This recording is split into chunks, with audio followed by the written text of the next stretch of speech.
Good morning friends. Last 2 lecture में अपन ने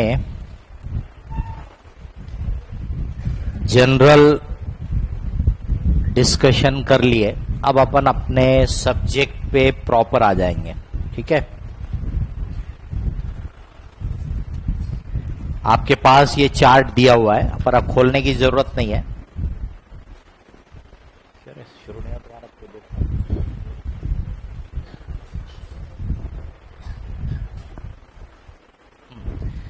ये चार्ट आपके पास दिया, लेकिन खोलने की जरूरत नहीं है। इसमें से सिर्फ हम शुरू का थोड़ा सा पार्ट, क्या बात है यार,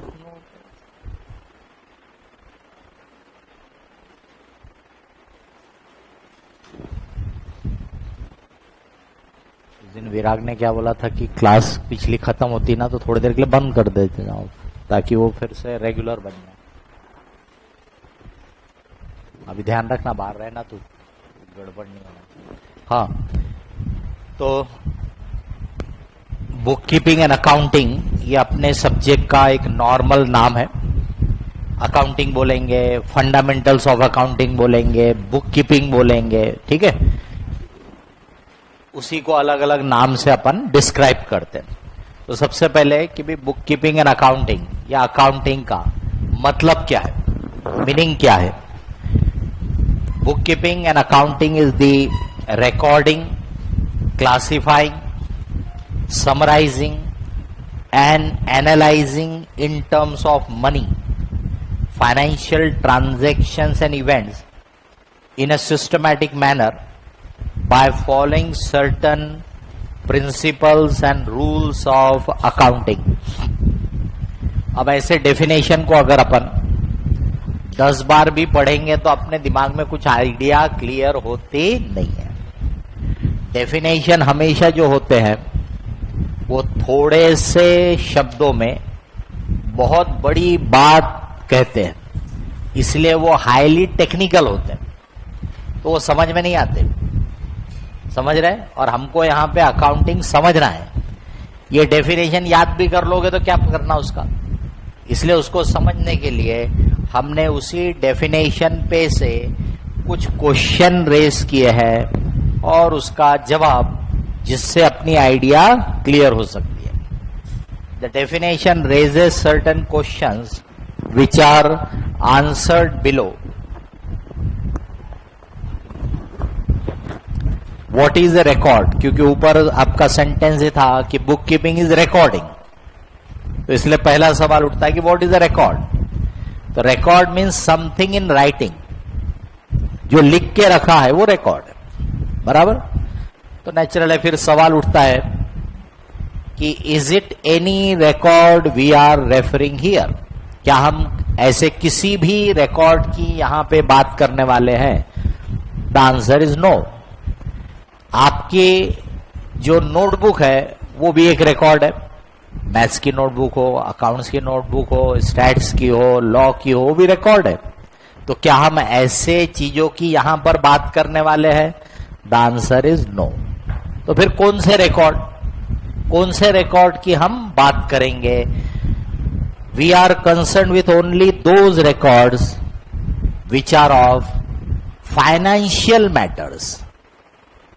उन फाइनेंशियल मैटर्स को ही ट्रांजैक्शंस बोलते हैं। तो ट्रांजैक्शंस यानी क्या? तो हम बोलेंगे सिंपल लैंग्वेज में लेन देन, गिव एंड टेक। कुछ दिया, बदले में कुछ लिया, इस लेन देन को, इस गिव एंड टेक को हम बोलते हैं ट्रांजैक्शन। ऐसी चीजों का लेन देन, ऐसी चीजों का गिव एंड टेक जिसको आप मनी के टर्म्स में मेजर कर सकते हैं, उनको हम बोलेंगे फाइनेंशियल मैटर है, ट्रांजैक्शंस है। व्हाट टू रिकॉर्ड, क्या रिकॉर्ड करना? Transactions and events of financial nature are to be recorded. तो अभी के लिए सिर्फ इतना ही समझो कि ट्रांजैक्शन यानी क्या है? लेन देन, गिव एंड टेक। लेकिन काय का लेन देन? ऐसी चीजों का लेन देन जिसको आप मॉनेटरी टर्म्स में, मनी के टर्म्स में मेजर कर सकते हैं, वैल्यू निकाल सकते हैं, कीमत लगा सकते हैं, उसका लेन देन। तो फॉर एग्जाम्पल आपको आपके फ्रेंड ने लेटर लिखा, आपने उसको एक फाइल में लगा लिया, आपने उसको जवाब दिया तो उसकी भी कॉपी बना के फाइल में लगा दिया। देखिए आप लेन देन हो रहा है, बट बताइए कि आप इसको कोई financial value, monetary value assign कर सकते क्या? आप बोल सकते क्या कि मेरे ये वाले फ्रेंड का लेटर यानी 500 रुपए का, ये वाले फ्रेंड का लेटर यानी 1000 रुपए का, ऐसी कोई मॉनेटरी वैल्यू उसकी हो सकती है क्या? नहीं। तो दैट लेटर में be very important for you, आप उसको संभाल के फाइल में रखोगे, वो आपका रिकॉर्ड है, लेकिन वो फाइनेंशियल मैटर का रिकॉर्ड नहीं है। तो हम वैसे रिकॉर्ड की यहां पर बात नहीं करेंगे, हम ऐसे रिकॉर्ड्स की यहां बात करेंगे जिनको हम बोलते हैं ट्रांजैक्शन। तो ट्रांजैक्शंस को हम लिख के रखेंगे। अब सवाल उठता है हुज ट्रांजैक्शन, किसके ट्रांजैक्शन? तो भाई जिसकी अकाउंट बुक आप लिख रहे होंगे उसके ट्रांजैक्शन, उसको बोलते हैं एंटिटी, उसको बोलते हैं एंटिटी। तो भाई अगर आप मेरी बुक्स ऑफ अकाउंट लिख रहे हो तो मैंने जो भी फाइनेंशियल लेन देन किए होंगे उसको रिकॉर्ड करो। आपके अपने ट्रांजैक्शन मेरी बुक्स में रिकॉर्ड नहीं करते, बराबर? तो अकाउंटिंग में हमेशा सबसे पहला पॉइंट यही रहता है, किसकी अकाउंट बुक की आप बात कर रहे हैं, उसके एंगल से आगे की सब बात करने का। हाउ टू रिकॉर्ड, कैसे रिकॉर्ड करना? तो record in a systematic manner by following double entry principle. Double entry principle क्यों है, क्या है, वो अपन बाद में बात करेंगे। सिस्टमैटिक यानी कैसा, वो भी अपन बाद में बात करेंगे। Where to record, record in the books of account. उन बुक्स ऑफ अकाउंट को ब्रॉडली हम दो हिस्से में डिवाइड करते हैं, book of entry and ledger. उनके बारे में भी अपन बाद में पढ़ेंगे, ठीक है? अभी मैं सिर्फ आपको मीनिंग का छोटा सा आइडिया दे रहा हूं, उसके हर पॉइंट को बाद में अपन डिटेल में देखेंगे। तो कहां रिकॉर्ड करके रखना है? बुक्स ऑफ अकाउंट में। बुक्स ऑफ अकाउंट के दो मेन हिस्से हो गए, एक बुक ऑफ एंट्री और एक लेजर। सिंपली दो रजिस्टर, कोई भी दो रजिस्टर, आपके जैसे नोटबुक रहती वैसे दो रजिस्टर अगर ले लिए तो वो बुक्स ऑफ अकाउंट का काम कर सकते हैं। इसका मतलब बुक्स ऑफ अकाउंट के लिए कोई स्पेसिफिक साइज, कलर कुछ नहीं, कोई भी दो रजिस्टर, एक रजिस्टर को बना देंगे बुक ऑफ एंट्री, एक रजिस्टर को बना देंगे लेजर, उससे हमारी अकाउंटिंग का काम हो जाएगा। उस बुक्स ऑफ अकाउंट में लिख के रखो। सबसे इंपॉर्टेंट सवाल, व्हाई टू रिकॉर्ड? भी लिख के रखने की क्या जरूरत है? Why to record? भाई मेरा बिजनेस है, पूरा पैसों का लेन देन मैं ही करता हूं, तो फिर लिख के रखने की क्या जरूरत है? किसी भी बिजनेस को अच्छे से चलाने के लिए, सक्सेसफुली चलाने के लिए आपको समय समय पे डिसीजंस लेते रहना पड़ता है।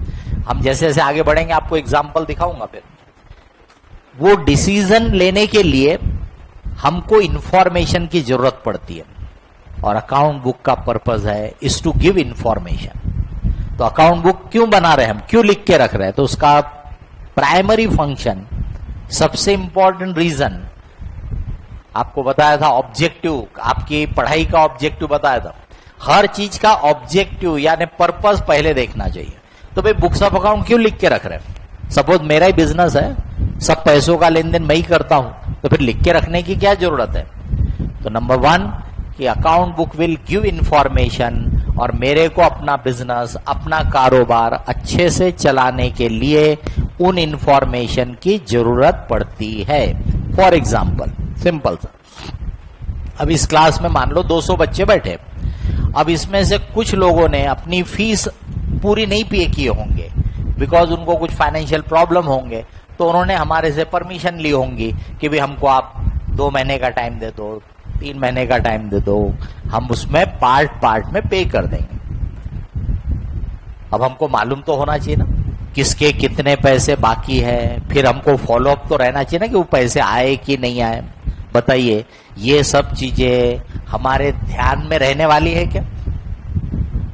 लेकिन अगर हमने इसको लिख के रखा है, अभी मैं अगर अपने ऑफिस में फोन करूं कि भाई ये बैच में किसकी किसकी फीस आउटस्टैंडिंग है मुझे बताओ, तो मुझे 10 मिनट में इंफॉर्मेशन यहां पर प्रोवाइड कर देंगे। हाँ,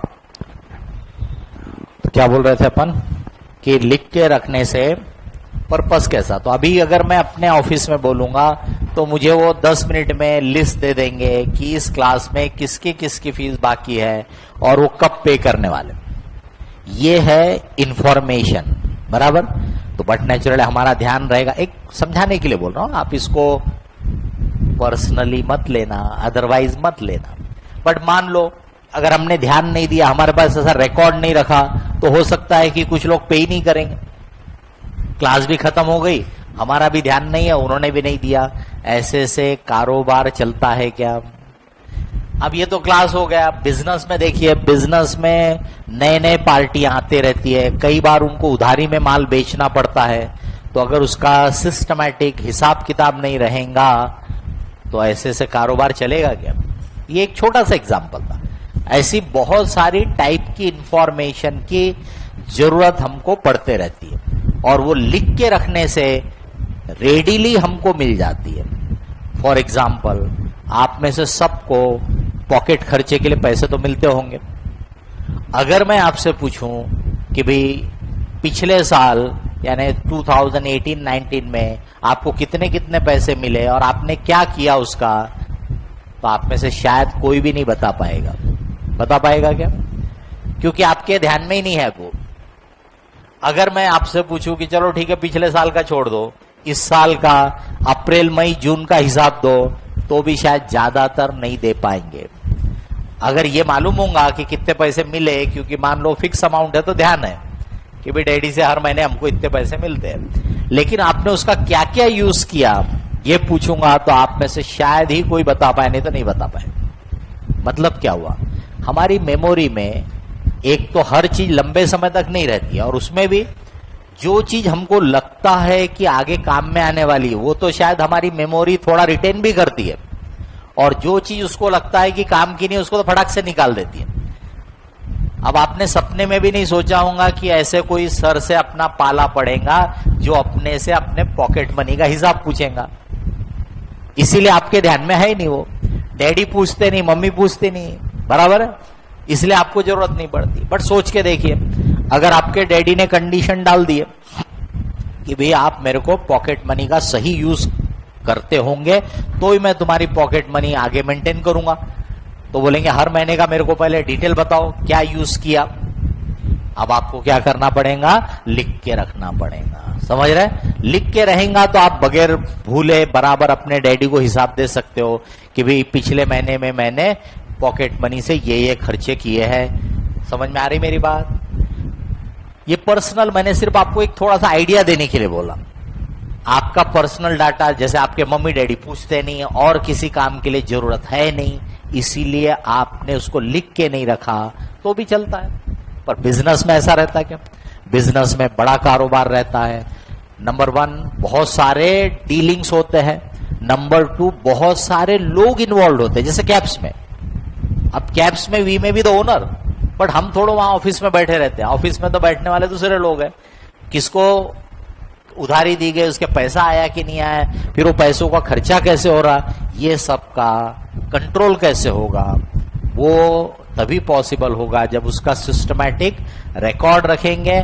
और हमको जब जरूरत, अगर मेरे को अभी चाहिए, मैं यहां से ऑफिस में जाके बैठूंगा कि भी पूरा रिकॉर्ड मुझे देखना है, तो ऐसे उसके ऊपर मेरा कंट्रोल बना रहेगा। अगर लिख के नहीं रखा तो इतने सारे लोग इन्वॉल्व है, कौन क्या कर रहा है उसका हमको ठीक से फिर जानकारी नहीं मिलेगी। तो इसीलिए अपन जो अकाउंटिंग अभी पढ़ेंगे वो बिजनेस ऑर्गेनाइजेशन के पॉइंट ऑफ व्यू से पढ़ेंगे, बट वो जो पढ़ोगे वो आप चाहो तो अपनी घर की बुक्स ऑफ अकाउंट भी मेंटेन वैसे ही कर सकते हो। इसका मतलब वो सिस्टम, वो तरीका सबके काम का। तो बुक कीपिंग एंड अकाउंटिंग क्या है? तो फाइनेंशियल मैटर का हिसाब किताब। सिंपल लैंग्वेज में बोले तो क्या है? पैसों का हिसाब किताब। जो चीज को आप मॉनेटरी टर्म्स में, मनी के टर्म्स में मेजर कर सकते हो, कीमत लगा सकते हो, गिनती लगा सकते हो, ऐसी चीजों का जो लेन देन होता है उसका सिस्टमैटिक हिसाब किताब है। तो अकाउंट बुक क्या है? हिसाब किताब है। इसलिए कोई बहुत बड़ी चीज नहीं है अगर आप उसको बराबर इंटरेस्ट लोगे तो। अब मैं उसको थोड़ा सा एलोबरेट करूंगा। अभी मैंने आपको एक मीनिंग दे दिया कि भाई आपकी इस अकाउंटिंग का सबसे पहले तो पर्पस या ऑब्जेक्टिव, कि भाई क्यों अकाउंट बुक लिख के रखते हैं हम, बराबर है। अकाउंट बुक लिखने का ऑब्जेक्टिव क्या है, पर्पस क्या है। पढ़ाई करते समय हमेशा आप ये पहले ही पर्पस को ध्यान में रखो कि अकाउंट बुक गिव्स इंफॉर्मेशन। इसीलिए हम मेंटेन करते हैं क्योंकि हमको अपने बिजनेस को अच्छे से चलाने के लिए, सक्सेसफुली चलाने के लिए बहुत सारी इंफॉर्मेशन की जरूरत पड़ती है। और अकाउंट बुक का मेन ऑब्जेक्टिव है इज टू गिव इंफॉर्मेशन। जो इंफॉर्मेशन चाहिए वो हमारे बुक्स ऑफ अकाउंट में रेडिली अवेलेबल होना चाहिए और रिलायबल भी होना चाहिए।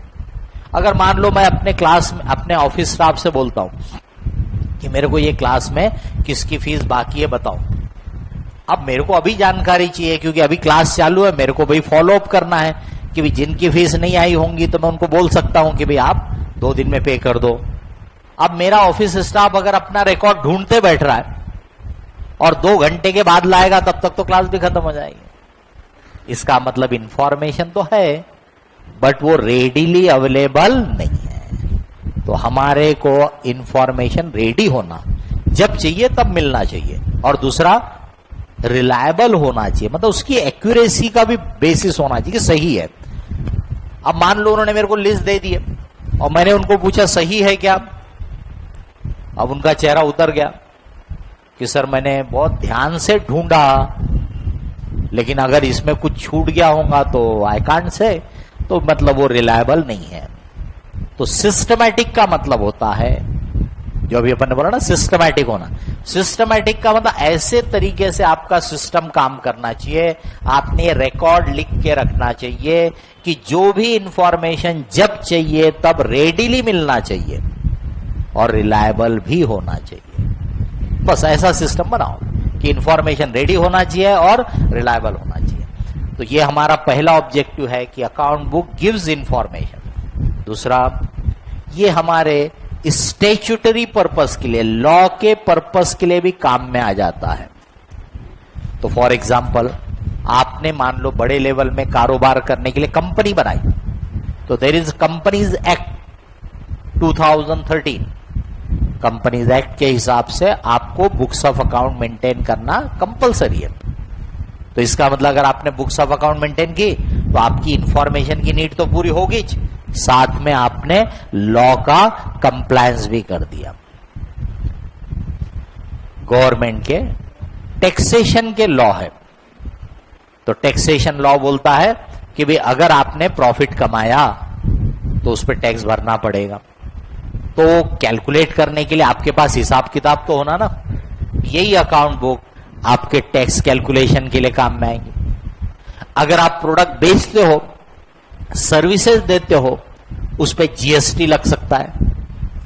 अब जीएसटी लगता है तो उसके भी तो रिटर्न फाइल करना पड़ता है गवर्नमेंट को, उसके लिए भी तो सिस्टमैटिक हमारे पास रिकॉर्ड होना चाहिए।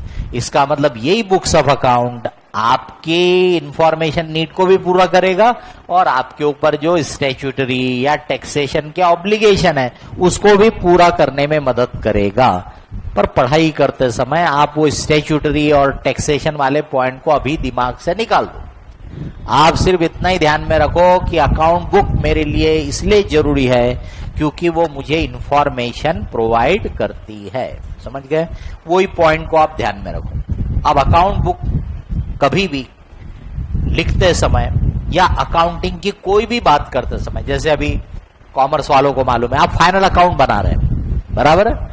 कल के पेपर में अपन ने बात किए थे प्रॉफिट लॉस, बैलेंस शीट। आप प्रॉफिट लॉस बना रहे, बैलेंस शीट बना रहे, आप कोई अकाउंट बना रहे, आप कोई एंट्री लिख रहे, या आप पूरी बुक्स ऑफ अकाउंट बना, कुछ भी कर रहे आप, सबसे पहले पॉइंट आपने ध्यान में लाना चाहिए एंटिटी। सबसे पहला पॉइंट ध्यान में क्या लाने का, एंटिटी। जैसे मैंने बोला अपन अभी यहां पे कमर्शियल ऑर्गेनाइजेशन की बात करेंगे, बिजनेस वालों की बात करेंगे, इंडस्ट्री वालों की बात करेंगे। तो जनरली बिजनेस आप एक ऑर्गेनाइजेशन क्रिएट कर लेते हो। वो ऑर्गेनाइजेशन प्रोप्राइटरी कंसर्न हो सकता है, मतलब अकेले का। वो ऑर्गेनाइजेशन पार्टनरशिप हो सकता है, मतलब 2-4 लोग मिलके कर रहे हैं। वो ऑर्गेनाइजेशन और बड़े लेवल पे यानी कंपनी फॉर्म में हो सकता है, किसी भी फॉर्म में हो। वो आप एक ऑर्गेनाइजेशन, एक कंसर्न, बराबर, उसको हम बोलेंगे वो आपकी क्या है, एंटिटी।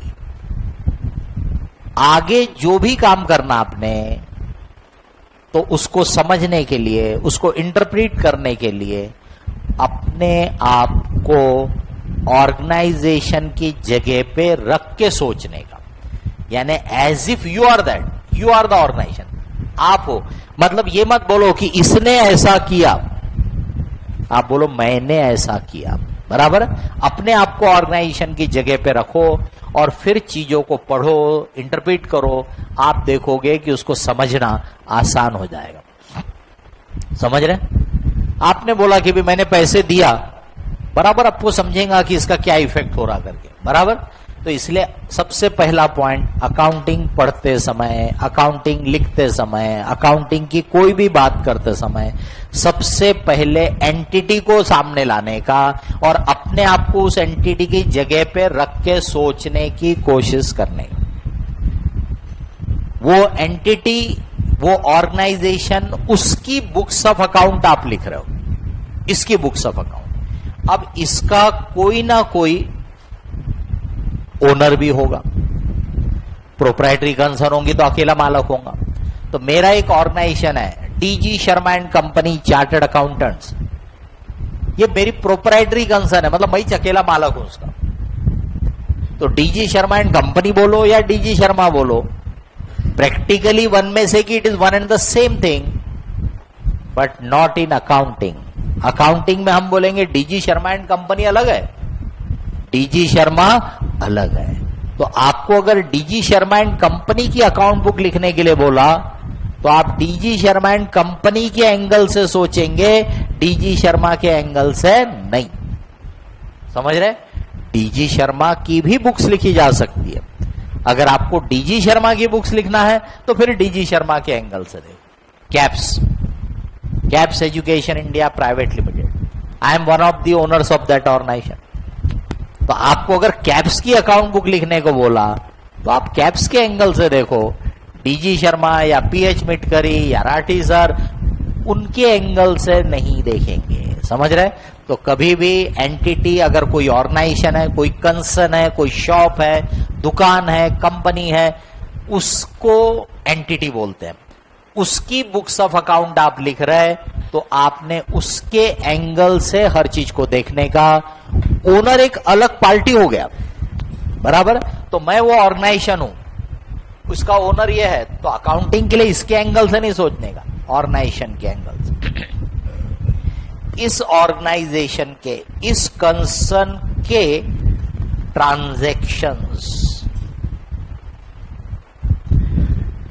ट्रांजैक्शंस यानी क्या? तो अभी बोला लेन देन, गिव एंड टेक।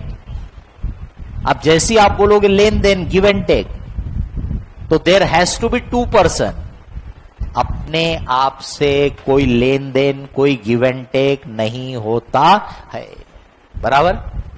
अगर मान लो कि मैंने अपने ये पॉकेट से पैसे निकाले और ये पॉकेट में रख लिए, तो कुछ फर्क पड़ा क्या? मेरे को भी नहीं पड़ा, आपको भी नहीं पड़ा, बराबर। लेकिन अगर मैंने हाथ बढ़ा के आपके पॉकेट से पैसे निकाल के इधर रखे, अब फर्क पड़ा? थोड़ा ज्यादा ही पड़ गया। तो there has to be always 2 person. अपने आप से कोई लेन देन, कोई ट्रांजैक्शन नहीं होता है। 2 पर्सन है, तो मैं यहां समझाने के लिए अभी इसको लिख रहा हूं P1, ये P2, बराबर। इसको हमने कुछ दिया, हमने चैरिटी का खाता खोला क्या? देते जाएंगे, देते जाएंगे, हम कहां बात कर रहे हैं अभी? कमर्शियल दुनिया की। तो भाई हमने कुछ दिया तो बदले में कुछ लेंगे भी। एरो देख लीजिए, एक एरो इधर से उधर जा रहा है, दूसरा एरो उधर से इधर आ रहा है। तो हमने कुछ दिया और बदले में कुछ लिया। इस लेन देन को, इस गिव एंड टेक को ही बोलते हैं ट्रांजैक्शन। और इसकी रिकॉर्डिंग करना है, इसकी अकाउंटिंग करना है। तो इसलिए ट्रांजैक्शन को पहले समझना है। किसके ट्रांजैक्शन है? तो अपन ने बोला एंटिटी के। तो अगर आप P1 की बुक्स लिख रहे होंगे तो P1 एंटिटी बन गया। अगर आप P2 की बुक्स लिख रहे होंगे तो P2 एंटिटी बना। समझ रहे? P1 के लिए भी वो ट्रांजैक्शन है, P2 के लिए भी वो ट्रांजैक्शन है। P1 अपनी बुक्स ऑफ अकाउंट में लिखेगा, P2 अपनी बुक्स में लिखेगा। अब आप अकाउंटिंग कर रहे होंगे P1 की और आप सोचोगे P2 के एंगल से, तो गड़बड़ तो होना ही है। इसलिए हमेशा सबसे पहले एंटिटी। तो अब मैं इसको एंटिटी बना दे रहा हूं। तो इसलिए मैं उसको P1 बोलने की बजाय अब क्या बोल दे रहा हूं? एंटिटी। तो अब इसमें से 2 भी हटा दिया। तो इसका मतलब एक तरफ है एंटिटी, दूसरी तरफ कोई ना कोई पार्टी, क्योंकि अपने आप से कोई लेन देन, कोई ट्रांजैक्शन नहीं होता है। तो नेचुरल है कोई ना कोई उस साइड है। तो मैं उसके साथ लेन देन कर रहा हूं। काय का लेन देन? ऐसी चीजों का लेन देन जिनको हम मॉनेटरी टर्म्स में, पैसों के टर्म्स में मेजर कर सकते हैं, कीमत लगा सकते हैं। ऐसी चीजों का लेन देन अगर हुआ तो उसको बोलेंगे ट्रांजैक्शन।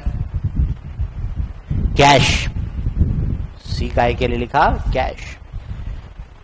प्रॉपर्टी, तो कैश का तो मतलब बताने की जरूरत नहीं है। प्रॉपर्टी, प्रॉपर्टी यानी ऐसी वैल्यूएबल चीज जिनको हम अपने कारोबार में, अपने बिजनेस में लंबे समय तक यूज करेंगे।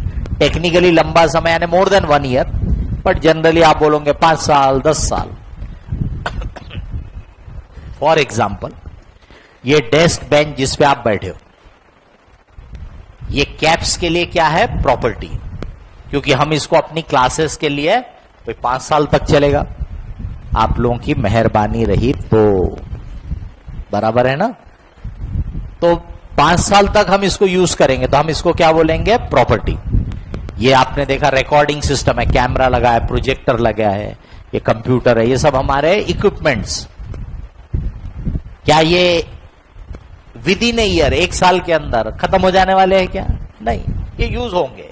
तो ऐसी चीजों को हम बोलते हैं प्रॉपर्टी। उसी को बाद में अपन और जब पढ़ेंगे तो उसी को फिक्स एसेट बोलते हैं। तो धीरे धीरे अपन फिर उनके नाम रहेंगे कि भाई प्रॉपर्टी में आप जिस पे बैठे हो इसका कुछ नाम रहेगा। इसको आप क्या बोलोगे? फर्नीचर। ये पूरा जो स्ट्रक्चर है जिसके अंदर आप बैठे हो, इसको आप बोलोगे बिल्डिंग। ये जैसे मैंने बताया, ये सिस्टम हम जो यूज कर रहे हैं, तो इसको आप बोलोगे इक्विपमेंट। वही जब किसी फैक्ट्री में रहते हैं तो अपन बोलते हैं मशीनरी, बराबर। तो ऐसे building, machine, equipment, vehicle, furniture, इनको सबको अपन कॉमनली क्या बोल रहे हैं? प्रॉपर्टी या फिक्स एसेट, बराबर। और क्या है भाई? गुड्स।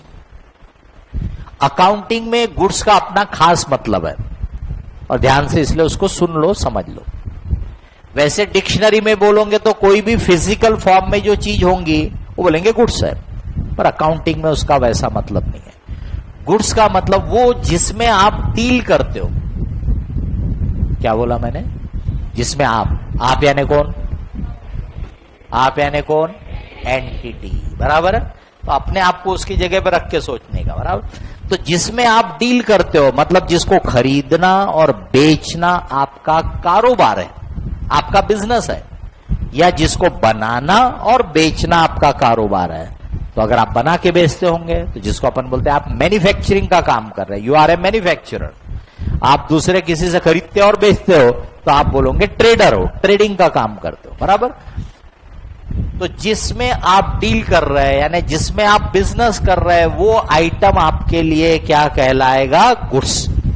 अब मुझे बताइए, ये जो डेस्क बेंच जिस पे आप बैठे हो, is it goods for caps? Caps के लिए गुड्स है क्या? ये कैप्स इसको बेचने का काम करता क्या? नहीं, इसलिए कैप्स के लिए क्या है? प्रॉपर्टी। अब मुझे बताइए, जो फर्नीचर का शोरूम जिससे हमने ये खरीदा, उसके लिए क्या है? ये गुड्स है। ये बारीकियों को अब ध्यान देते जाने का, हम आपको धीरे धीरे धीरे धीरे ये चीजें ऐड करते जाएंगे, वो रिवाइज भी होते रहेंगे टाइम टू टाइम, लेकिन आपका काम है हर चीज की बारीकियों पे ध्यान देने की कोशिश करते जाओ, बराबर। तो देखिए, गुड्स का मतलब उस पर्सन के हिसाब से देखना पड़ता है जिसकी आप अकाउंट बुक लिख रहे हैं। अब ये डेस्क बेंच हमारे लिए गुड्स नहीं है, लेकिन जिससे हमने खरीदा उसके लिए क्या है? ये गुड्स है। आपने अपने घर से क्लासेस में आने जाने के लिए, कॉलेज आने जाने के लिए एक व्हीकल खरीदा, टू व्हीलर मान लो, कोई बाइक वाइक आपने खरीदा, ठीक है। बताइए, आपके लिए गुड्स है क्या? प्रॉपर्टी है, आप उसको यूज करोगे लंबे समय तक। बट जिस जगह से आपने खरीदा, फॉर एग्जाम्पल अपने बाजू में आदित्य मोटर्स है, बराबर है, गांधी मोटर्स है, और बहुत बड़े बड़े डीलर्स है यहाँ पे, ठीक है। तो बताइए, उनके लिए क्या है? ये गुड्स है। उन्होंने बनाया क्या? नहीं बनाया। मान लो होंडा की व्हीकल है, तो होंडा की कंपनी ने बनाया, तो होंडा के लिए क्या है? वो उसके लिए भी गुड्स है। होंडा के लिए भी गुड्स है, उसने बना के अपने डीलर को बेचा, डीलर के लिए भी गुड्स है, वो अपना क्या करेगा? वहां से लेगा और हमको बेचेगा, क्योंकि ये उसका बिजनेस है। पर हमारे लिए वो आके क्या बन गया? प्रॉपर्टी। तो इसलिए पहली चीज ध्यान में रखने का, एक ही चीज का मीनिंग दोनों पार्टियों के लिए अलग अलग हो सकता है। इसीलिए मैंने बोला कि सबसे पहले अपन कौन है ये आइडेंटिफाई करना, समझ रहे? अपन वो बनने का जिसकी बुक्स लिख रहे हैं आप, एंटिटी बन जाने का, दूसरी पार्टी नहीं बनने का, उसके एंगल से बात ही नहीं करने का। बात किसके एंगल से करने का? इसके एंगल से। सर्विसेज, अभी आप यहां पे बैठ के सर्विसेज ले रहे हो, और मैं आपको कैप्स के बिहाल्फ में सर्विसेज दे रहा हूं। I am teaching you on बिहाल्फ ऑफ कैप्स। मेरा और आपका कोई कांटेक्ट नहीं है, समझे क्या? आपने मेरे साथ कोई कांटेक्ट नहीं किया, आपने किसके साथ किया है? कैप्स के साथ। तो मैं कैप्स के बिहाल्फ में आपको सर्विसेज दे रहा हूं। इसका मतलब बिजनेस में, ऑर्गेनाइजेशन में ऐसी बहुत सारी टाइप की सर्विसेज होती है। बेनिफिट्स, आप में से कुछ लोग हो सकता है किसी दूसरे शहर से यहां पे रहने के लिए, पढ़ने के लिए आए हुए, तो आपने रहने के लिए कोई फ्लैट, कोई हॉस्टल, कहीं पे रूम लिया होगा, बराबर। बताइए कि वो रूम आपका हो गया क्या? नहीं, पर है तो किसी और का, यूज आप कर रहे हैं, इसका मतलब आपको एक बेनिफिट मिल रहा है। तो जब हम किसी और की कोई वैल्यूएबल चीज को यूज करते हैं, तो हम बोलेंगे हमको क्या मिल रहा है? बेनिफिट मिल रहा है। वो लैंडलॉर्ड आपका कोई काम करके देता क्या? नहीं। तो पर्सन जब आपको कुछ करके देता है तो वहां बोलेंगे सर्विसेज। जैसे कैप्स आपको पढ़ा के दे रहा है थ्रू इट्स फैकल्टी, यहां पे बोलेंगे सर्विसेज है।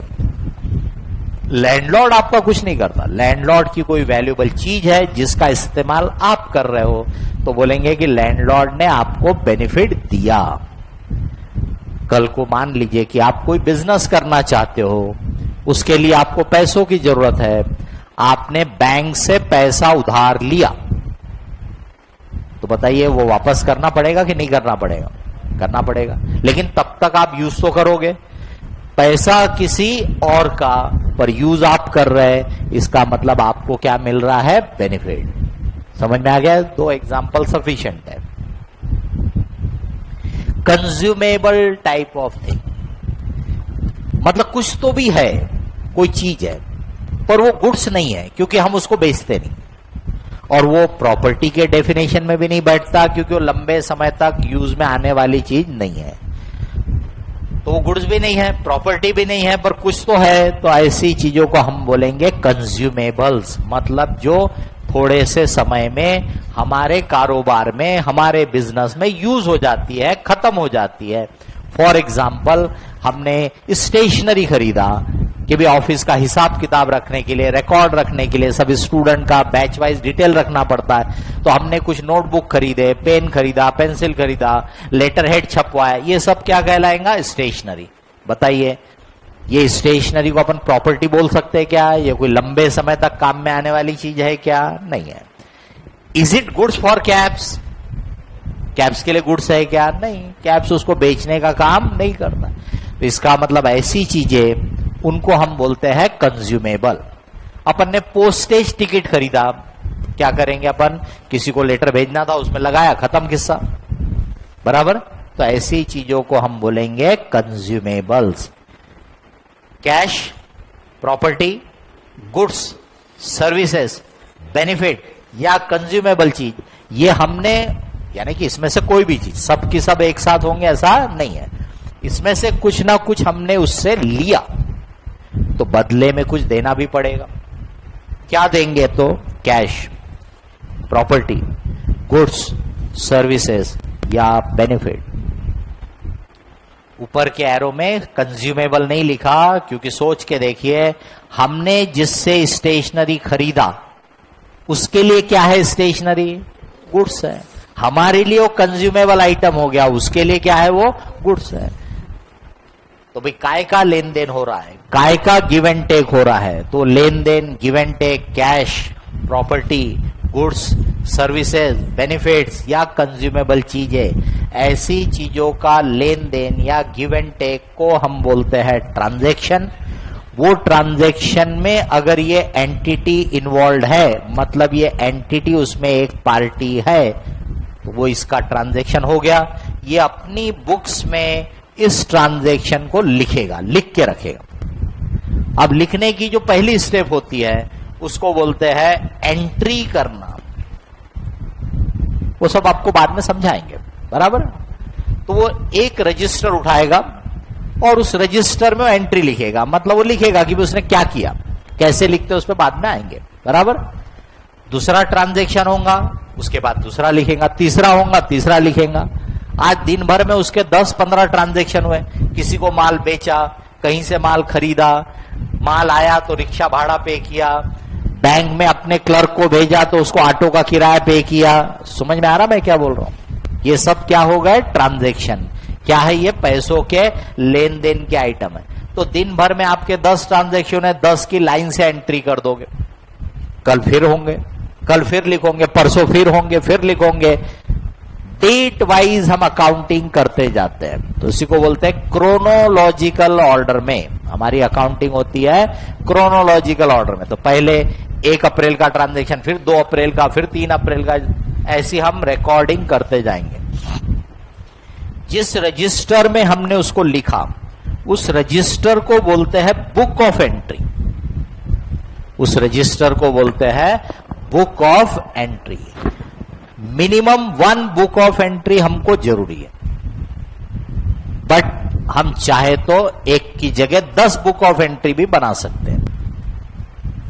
उसके बारे में अपन बाद में जब आगे बढ़ेंगे तब बात करेंगे। अभी के लिए सिर्फ इतना ही समझ लो कि book of entry can be 1, book of entry can be more.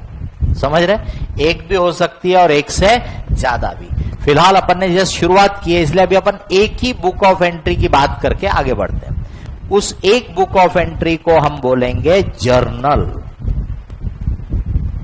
क्या बोलेंगे? जर्नल। ये उसका नाम हो गया। बुक ऑफ एंट्री एक ब्रॉड कैटेगरी होगी। बुक ऑफ एंट्री में 1, 2, 3, 4 अलग अलग बुक्स हो सकती है। जर्नल उसमें से क्या हो गया? एक टाइप हो गया। तो जर्नल मतलब है आपका जो भी नोटबुक है आपका क्लास का, वही नोटबुक आपके लिए जर्नल का काम कर सकता है। दुकान से जाके खरीद के ला लो और उसमें एंट्री लिखना शुरू कर दो तो बन गया जर्नल। कैसे लिखना वो अपन बाद में बात करेंगे। अब ये एंट्री आप लिखते चले जा रहे हो, 1 महीना हो गया, 2 महीने हो गए, 3 महीने हो गए, लिखते चले जा रहे। मान लो कि भाई 3 महीने के बाद, मैं बिजनेस का मालक हूं, आप अकाउंटिंग कर रहे हो। मैंने आपसे पूछा कि भाई नया नया अपना कारोबार है, जरा बताओ तो कि 3 महीने में कितना माल बिका, कितना सेल हुआ।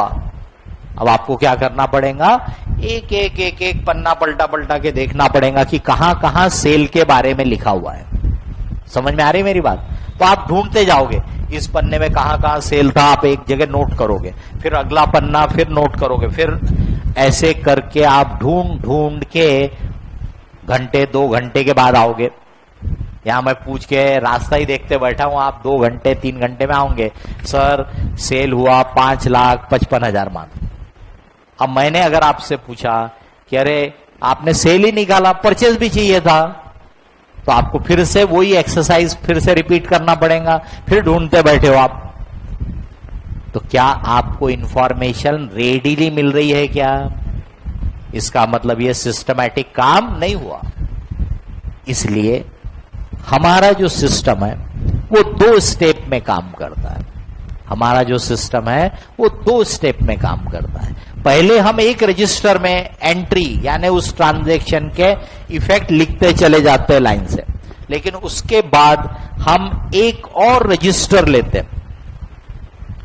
उस रजिस्टर में हम एक एक नेचर की, एक एक टाइप की, एक एक पर्सन की, एक एक चीज की इंफॉर्मेशन एक जगह लिखेंगे। एक की इंफॉर्मेशन एक जगह, दूसरी इंफॉर्मेशन दूसरे जगह, तीसरी इंफॉर्मेशन तीसरे जगह। तो एक नेचर की, एक मीनिंग की, एक चीज की, एक पर्सन की इंफॉर्मेशन को एक जगह लिख के रखा, उसी को बोलते हैं अकाउंट। अकाउंटिंग पढ़ रहे हैं ना, तो उसमें तो सबसे पहला ही नाम क्या है? अकाउंट। तो अकाउंट का मतलब क्या बोला, फिर रिपीट कर रहा हूं। अकाउंट यानी एक नेचर की, एक मीनिंग की, एक चीज की, एक पर्सन की इंफॉर्मेशन को एक जगह लिख के रखा, तो that is called an account. हम क्या की बात कर रहे हैं? सब लिखने की, लिखा पढ़ी की बात कर रहे हैं। तो जैसे सेल की इंफॉर्मेशन आपने एक जगह लिख के रखी, कितना माल बेचा, आज बेचा, कल बेचा, परसों बेचा, ए को बेचा, एक्स को बेचा, वाई को बेचा, जेड को बेचा, सब एक जगह लिखा हुआ है, तो that is called sales account. किसी और पन्ने में, किसी और पेज पे आपने परचेज के बारे में लिख के रखा है, वो परचेज अकाउंट बन गया। कहीं पे आपने व्हीकल के बारे में लिख के रखा है, व्हीकल अकाउंट बन गया। कहीं पे आपने फर्नीचर के बारे में लिखा है, वो फर्नीचर अकाउंट बन गया। कहीं पे आपने कैश के बारे में लिखा है, बराबर है, तो कैश अकाउंट बन गया। आपने बैंक में पैसा रख रहे होंगे, बैंक अकाउंट होगा, तो बैंक का हिसाब किताब भी होगा, बैंक अकाउंट बन गया। एक नेचर की, एक मीनिंग की, एक चीज की, एक पर्सन की इंफॉर्मेशन एक जगह लिख के रखा, तो उसको बोलते हैं एक अकाउंट। एक अकाउंट में भी, यानी एक नेचर वाले इसमें भी 2 एग्जैक्ट अपोजिट चीजें पॉसिबल है। एग्जैक्ट एक दूसरे का उल्टा, अपोजिट। फॉर एग्जाम्पल कैश को ले लो, छोटा सा एग्जाम्पल कि भी आपका 12th का बढ़िया रिजल्ट आया, आपके मम्मी ने खुश होकर आपको 500 रुपए गिफ्ट दे दिए, देते हैं ना बड़े बुजुर्ग लोग खुशी के मौके पे। आपके ग्रैंड पेरेंट्स लोग थे, उन्होंने भी 500 रुपए दे दिए। आपके फादर आए, वो भी बहुत खुश हो गए रिजल्ट देख के आपका, उन्होंने 1000 रुपए दे दिए। अब क्या बोलना है, पैसे ही पैसे है। तो आपने आपका जो फ्रेंड सर्कल था उनको जमा किया कि भी चलो पार्टी मनाते। आप कहीं पे गए, कहां जाते आप, आयोनेक्स क्या है वो, और आपके सिनेमैक्स, ऐसे ही कहीं बड़े मॉल में कहीं गए, आप पिक्चर देखी, होटलिंग वोटलिंग की, मान लो कि भी उसमें आपके 1400 रुपए यूज हो गए। अब आप शाम को घर पहुंचे तो अपन देखना चाहते हैं कि भाई आपके पास कितने पैसे बचे हुए।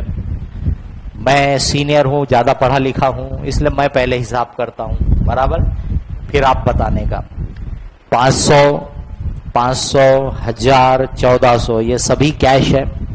इसका मतलब आपके पास 3400 रुपए हो गए। करेक्ट और नॉट? सही है कि नहीं है? गलत है? बताइए कि पूरे जो फिगर लिखे हैं वो पैसे ही है ना, तो फिर गलत क्यों है? हाँ। इसका मतलब पहले 3 आइटम का डायरेक्शन हमारी तरफ है, पैसा आ रहा है, और चौथे वाले का डायरेक्शन, इसका मतलब दोनों पैसे है बट दोनों एक दूसरे के अपोजिट है। तो जैसे मैथमेटिक्स में एक दूसरे का अपोजिट इंडिकेट करने के लिए आप प्लस और उसका उल्टा माइनस या माइनस उसका उल्टा प्लस यूज करते हो, तो अकाउंट में भी हर एक नेचर की इंफॉर्मेशन में, हर एक चीज की इंफॉर्मेशन में, हर एक पर्सन की इंफॉर्मेशन में दो अपोजिट चीजें पॉसिबल है। इसलिए जब अकाउंटिंग सिस्टम इवॉल्व किया गया तो अकाउंट के दो साइड बना दिए गए, अकाउंट के दो साइड बन गए। अब दो साइड बन गए तो उनको कुछ नाम भी देना पड़ेगा, ताकि पता तो चले ना कि आप इधर वाले की बात कर रहे हैं, उधर वाले की बात कर रहे हैं। जैसे घर में आप भाई बहन होंगे, भाई भाई होंगे, बहन बहन होंगे, तो आप लोगों के नाम है कि नहीं है? तो नाम नहीं रहेंगे तो कैसे आइडेंटिफाई करेंगे? इसलिए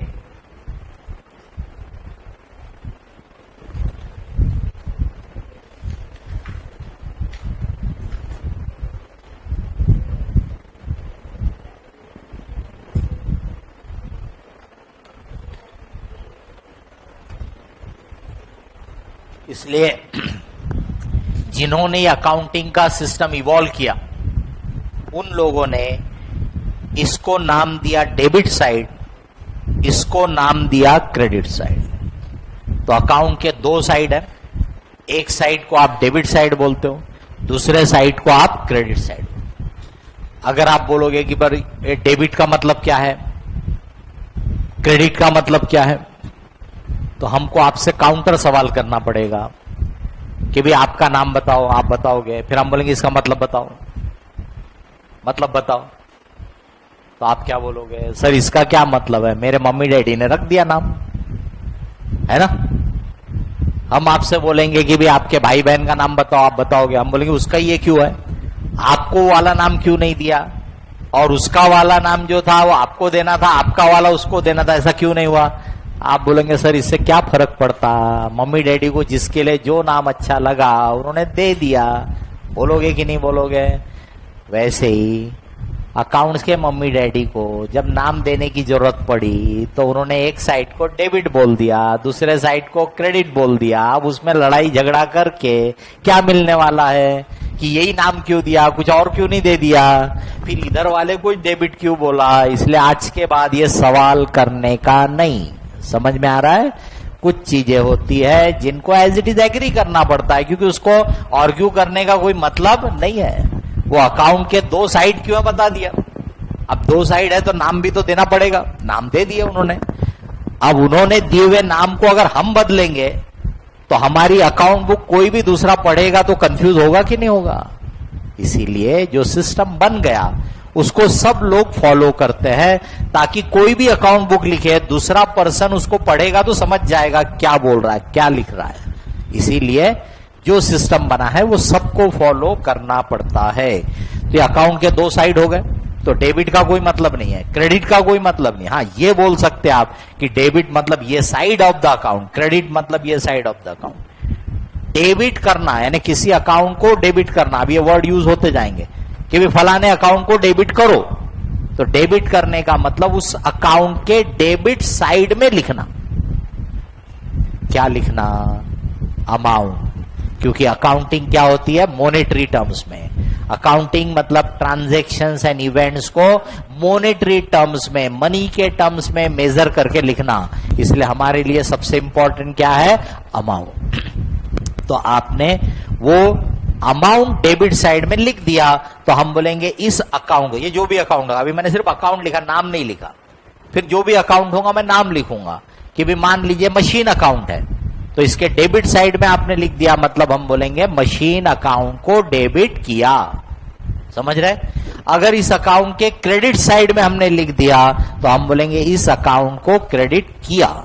तो डेबिट करना, क्रेडिट करना इसका मतलब है, बट डेबिट वर्ड का कोई मतलब है ऐसा नहीं है। बट डेबिट किया मतलब उस अकाउंट के डेबिट साइड में लिखा, क्रेडिट किया मतलब उस अकाउंट के क्रेडिट साइड में लिखा। अब आगे बढ़ते हैं कि जब आप कोई भी ट्रांजैक्शन की एनालिसिस करोगे तो उसमें हमेशा दो अकाउंट आपको नजर आएंगे। ट्रांजैक्शन हमेशा दो अकाउंट नजर आएंगे आपको। वो दो अकाउंट को फिर आप सुटेबल नाम दोगे, जो भी उनका नेचर होगा उसके हिसाब से। उन दो अकाउंट में से अगर एक को डेबिट करना है, डेबिट करना है का मतलब बताया अभी, दूसरे को क्रेडिट करना है, इसी को बोलते हैं डबल एंट्री प्रिंसिपल। इसी को बोलते हैं डबल एंट्री प्रिंसिपल।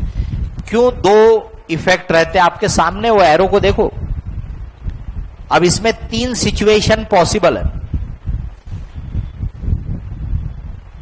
इसमें तीन सिचुएशन पॉसिबल है। मैंने अभी आपको कुछ दिया पर बदले में अभी आपसे कुछ लिया नहीं। मैंने आपसे कुछ लिया पर बदले में अभी कुछ दिया नहीं। मैंने अभी के अभी आपको कुछ दिया और आपसे बदले में कुछ लिया। ऐसी तीन सिचुएशन आपको दिख सकती है, बराबर।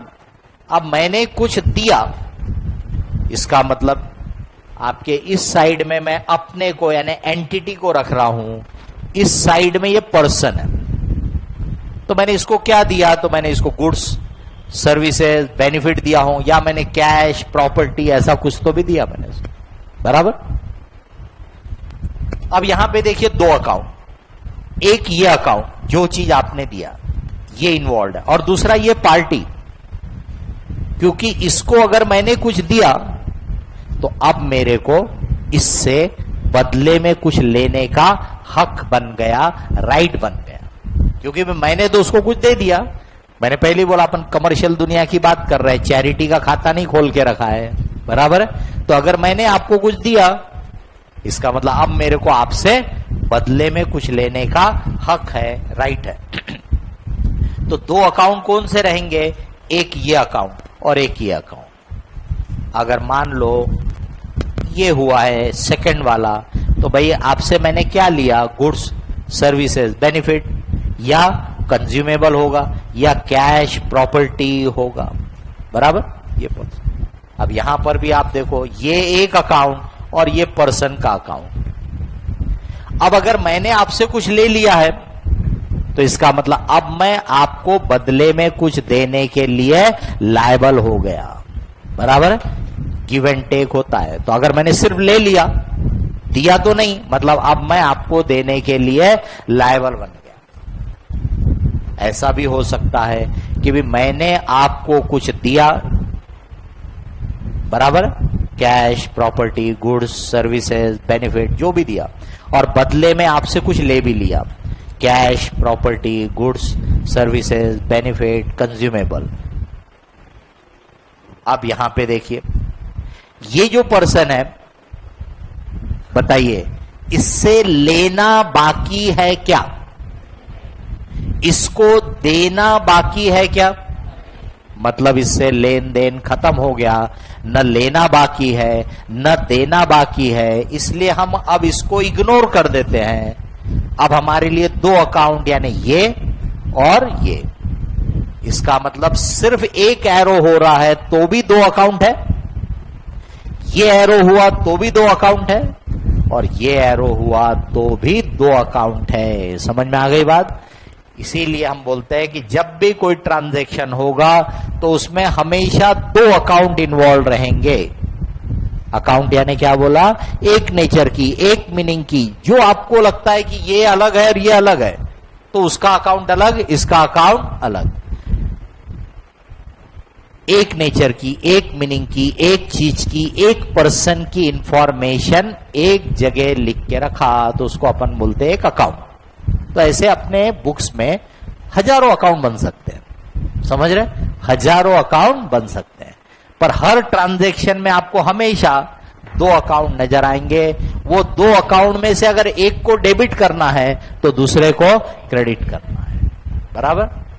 कैसे डिसाइड होगा भाई कि किसको डेबिट करना किसको क्रेडिट करना, तो उसके अपने पास चार तरीके हैं जो अपन अभी बाद में पढ़ेंगे कि डेबिट क्रेडिट कैसे डिसाइड होगा, अपन बाद में पढ़ेंगे। अभी फिलहाल सिर्फ सिस्टम का एक ओवरव्यू पहले लेते हैं। तो आपने एंट्री में ये लिखा कि भाई कौन से अकाउंट को डेबिट करना है, कौन से अकाउंट को क्रेडिट करना है। बराबर। फिर दूसरा ट्रांजैक्शन होगा, फिर उसमें देखोगे, फिर लिखोगे कौन सा अकाउंट डेबिट, कौन सा अकाउंट क्रेडिट, फिर तीसरा, फिर चौथा, फिर पांचवा, ऐसे जितने ट्रांजैक्शन होंगे आप जर्नल में उसकी एंट्री लिखते चले जाओगे। पर इससे रिकॉर्ड तो हो गया, अब भूलोगे तो नहीं आप, क्योंकि लिख के रख दिया। आप 10 साल के बाद भी चाहोगे तो मिल जाएगा। लेकिन प्रॉब्लम यह है कि कोई भी इंफॉर्मेशन मेरे को चाहिए तो यहां पे तो सब मिक्स्ड है, तो अब मैं उसको एक एक नेचर के हिसाब से अलग अलग एनालाइज करना चाहता हूं। इसी में सेल की जानकारी है, बट मैं पूरी सेल की जानकारी को एक जगह लेना चाहता हूं। इसी में ए के बारे में भी जानकारी, पर मैं ए की पूरी जानकारी एक जगह रखना चाहता हूं, ताकि जब भी मेरे को ए के बारे में देखना है कि यार ए को अपन ने माल बेच रहे उधारी में, पैसे आए कि नहीं आए, कितने आ गए, कितने बाकी है, तो उसके लिए मैं ये जर्नल में से ढूंढते नहीं बैठूंगा, क्योंकि जर्नल में नहीं तो पन्ने पलटाते बैठो। तो ऐसे से तो हो गया, जब भी कोई इंफॉर्मेशन की जरूरत पड़ेगी ढूंढते बैठो उसमें से। इसलिए हमारा सिस्टम 2 स्टेप में काम करता है। एक रजिस्टर, बुक ऑफ एंट्री, जिसको अपन ने नाम दिया जर्नल, उसमें आप लाइन से डबल एंट्री लिखते चले जाओगे, कौन सा डेबिट कौन सा क्रेडिट लिखते चले जाओगे। उसके बाद एक और रजिस्टर लोगे जिसको बोलेंगे लेजर। क्या बोलेंगे उसको? लेजर उसका नाम। उस लेजर में हर पेज पे आप जो बनाओगे उसको बोलेंगे अकाउंट। अकाउंट को अपन शॉर्ट में ऐसा लिख देते हैं, बराबर, ये अकाउंट। हर पेज में बनाते जाओगे ये अकाउंट, और उस पूरे रजिस्टर को क्या बोलेंगे? लेजर। कई लोग लेजर अकाउंट बोलते हैं, अकाउंट ही रहता है, उसको लेजर अकाउंट बोलने की कोई जरूरत नहीं है। लेजर रजिस्टर को बोलेंगे। और एक एक इंफॉर्मेशन के लिए आपने जो अलग अलग पेज पे बनाया है, like this, that is called account. Entry में से अकाउंट में जब उसको आप रिकॉर्ड करोगे तो उसको टेक्निकली बोलते हैं पोस्टिंग करना। क्या बोलते हैं? पोस्टिंग करना। इसका मतलब हमारी अकाउंटिंग 2 स्टेप में, सबसे पहले एंट्री और फिर उसकी क्या करना है? Posting. Entry posting, entry posting, entry posting, simultaneously करते जाते हैं। इसलिए अब अगर देखिए, ओनर ने पूछा कि भी सेल कितना हुआ बताओ, तो जर्नल में से ढूंढने की जरूरत नहीं है, लेजर उठाने का, लेजर में सेल अकाउंट इंडेक्स होगा, फटाक से देखा, हाँ भाई 125 नंबर पेज पे, क्योंकि लेजर इतना बड़ा रजिस्टर हो सकता है, उसके हर पेज के नंबर लगे होंगे, तो आपको पता है कि भी सेल अकाउंट 125 नंबर पेज पे बना। फटाक से लेजर में 125 पेज निकाला, अमाउंट बता दिया, सर इतना सेल हुआ। उन्होंने बोला अभी परचेज भी बताओ, परचेज देखा इंडेक्स में कौन से पेज पे है, पता चला मान लो 55 नंबर पेज पे, फटाक से निकाला, बता दिया कि सर इतना परचेज हुआ। उन्होंने बोला अरे वो पार्टी वाई जो है थी उसका क्या हिसाब किताब है जरा बताओ। फिर आपने लेजर में से वाई का अकाउंट खोला, तो बता दिया कि सर अपन ने देखो इसको इतना इतना माल बेचा था, इसमें से इतना पैसा आ गया है, इतना अभी बाकी है। समझ में आ रहा है बात? इसका मतलब अब आपका सिस्टम सिस्टमैटिक हो गया, क्योंकि अब जो भी इंफॉर्मेशन चाहिए वो रेडिली मिलेगी आपको। और अपन बाद में पढ़ेंगे कि अगर आप पूरे अकाउंट के बैलेंसेस निकाल लोगे, पूरे अकाउंट के बैलेंसेस, तो वो डेबिट बैलेंस और क्रेडिट बैलेंस दोनों टैली हो जाएंगे। क्यों टैली हो जाएंगे? क्योंकि आपने डबल एंट्री सिस्टम से अकाउंटिंग की है। डबल एंट्री सिस्टम क्या है कि जब भी आपने किसी अकाउंट को डेबिट किया तो उतने ही अमाउंट से किसी ना किसी दूसरे अकाउंट को क्रेडिट भी किया है। जब भी आपने किसी अकाउंट को क्रेडिट किया तो उतने ही अमाउंट से किसी ना किसी अकाउंट को डेबिट भी किया है। तो इसका मतलब डेबिट एंड क्रेडिट हमेशा आप इक्वल करते हो। इसलिए किसी भी समय अगर आपने पूरे अकाउंट के बैलेंसेस पेपर पे उतारे तो डेबिट बैलेंस का टोटल, क्रेडिट बैलेंस का टोटल टैली हो जाएगा, यानी एक्यूरेसी टेस्ट हो जाएगी, तो रिलायबिलिटी भी आपकी बढ़ जाती है। तो हमारा सिस्टम ऐसे काम करेगा। रोज रोज हमारे जो ट्रांजैक्शन होंगे हम उसकी एंट्री लिखेंगे, पोस्टिंग करेंगे, बराबर, रोज के रोज चलता रहेगा। ऐसा कब तक चलेगा? तो भाई हमारा बिजनेस तो चलते रहने वाला है, सालों साल चलता रहेगा। तो क्या हमारी अकाउंट बुक भी सालों साल लिखते जा रहे हैं, लिखते जा रहे हैं, लिखते जा रहे हैं? तो हमारा ये जो बिजनेस है जो चलता रहेगा, इसको अकाउंटिंग पर्पस के लिए 12-12 महीने के पीरियड में ब्रेक कर देते हैं। उसको हम बोलते हैं अकाउंटिंग ईयर। अकाउंटिंग पीरियड, वो 12 महीने कोई भी हो सकते हैं। 1 जनवरी से 31 दिसंबर हो सकता है, 1 अप्रैल से 31 मार्च हो सकता है, 1 जुलाई से 30 जून हो सकता है। वो 12 महीने का पीरियड कुछ भी हो सकता है। अकाउंटिंग स्टूडेंट के नाते से वो कुछ भी रह सकता है, आपको उसकी फिक्र करने की जरूरत नहीं। क्वेश्चन में जैसा दिया रहा वैसा लो। पुराने समय में तो बहुत सारे लोग Diwali to Diwali accounts maintain करते थे। हिंदी खाता, मारवाड़ी खाता उसको बोलते हैं। तो वो लोग रिलीजियस है, तो वो दिवाली से दिवाली। अब मुझे बताइए, एक दिवाली से दूसरी दिवाली डेट फिक्स रहती क्या? वो तो बदलती रहती है। तो फिर उनके बीच की जो गैप रहेंगी वो 12 महीने रहने वाली क्या? एग्जैक्ट नहीं। तो वो गैप फिर 12 महीने की नहीं रहती थी, वो कभी कम कभी ज्यादा, लेकिन वो भी अलाउड था, उसके लिए भी मनाही नहीं थी। अब क्या बोला हमने? अकाउंटिंग के हिसाब से कोई भी 12 महीने का पीरियड। अब आप दिवाली टू दिवाली भूल जाओ, बाकी कोई भी 12 महीने समझ लो। लेकिन कंपनीज एक्ट बोलता है, कंपनीज एक्ट वो बोलता है कि नहीं, आपको कंपनी का हिसाब किताब जो रखना है 1 अप्रैल से 31 मार्च के बेसिस पर रखना है। तो इसका मतलब हर एक कंपनी को अपनी जो बुक्स ऑफ अकाउंट मेंटेन करना रहेगा वो 1 अप्रैल से 31 मार्च। अब इनकम टैक्स रूल बोलता है, इनकम टैक्स का लॉ बोलता है कि भाई आप हमको जो इनकम टैक्स भरोगे, प्रॉफिट कमाया आपने तो उस पर टैक्स दो। वो टैक्स हमको 1 अप्रैल से 31 मार्च के बेसिस पे चाहिए। इसका मतलब बुक्स ऑफ अकाउंट आपको जो मेंटेन करना है करो, लेकिन इनकम टैक्स बोलता हमको तो आपका टैक्स कौन से हिसाब से चाहिए? 1 अप्रैल से 31 मार्च। अब सोच के देखिए, मेरा प्रोप्राइटरी कंसर्न है, मतलब मेरे को तो कंपनीज एक्ट अप्लाई नहीं होता है, तो मैं अपनी मर्जी से जो चाहे ईयर रखूं। तो मैंने अगर 1 जुलाई से 30 जून बेसिस रखा, तो जब मेरे को इनकम टैक्स रिटर्न फाइल करना पड़ेगा तो ये ईयर तो मैच नहीं होगा। तो मेरे को क्या करना पड़ेगा? इधर के ईयर से 3 महीने का डाटा, फिर इधर के 9 महीने का डाटा मिला के और सब मगजमारी करना पड़ेगा। इसलिए आज की तारीख में प्रैक्टिकली हर कोई क्या करेगा? वो अप्रैल टू मार्च फॉलो कर ले, बराबर है। पर फिर भी आप एज ए स्टूडेंट ध्यान में रखो कि क्वेश्चन में कोई भी ईयर रह सकता है। पर आपसे पूछा गया कि भाई कंपनी लॉ के हिसाब से what should be the financial year, then you say April to March. Income tax में रिटर्न के लिए कौन सा year? April to March. But accounting के लिए कोई भी 12 महीने के कांस्टेंट पीरियड फॉलो करो। तो हम क्या करते हैं? साल भर ये अकाउंटिंग करते रहते हैं। साल भर के एंड में हम ये सब अकाउंट की टोटलिंग एंड बैलेंसिंग करते हैं।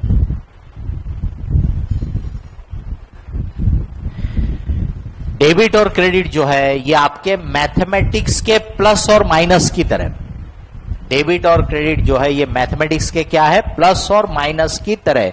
जैसे मैथमेटिक्स में प्लस प्लस के अगर फिगर रहे तो वो आपस में क्या होते हैं?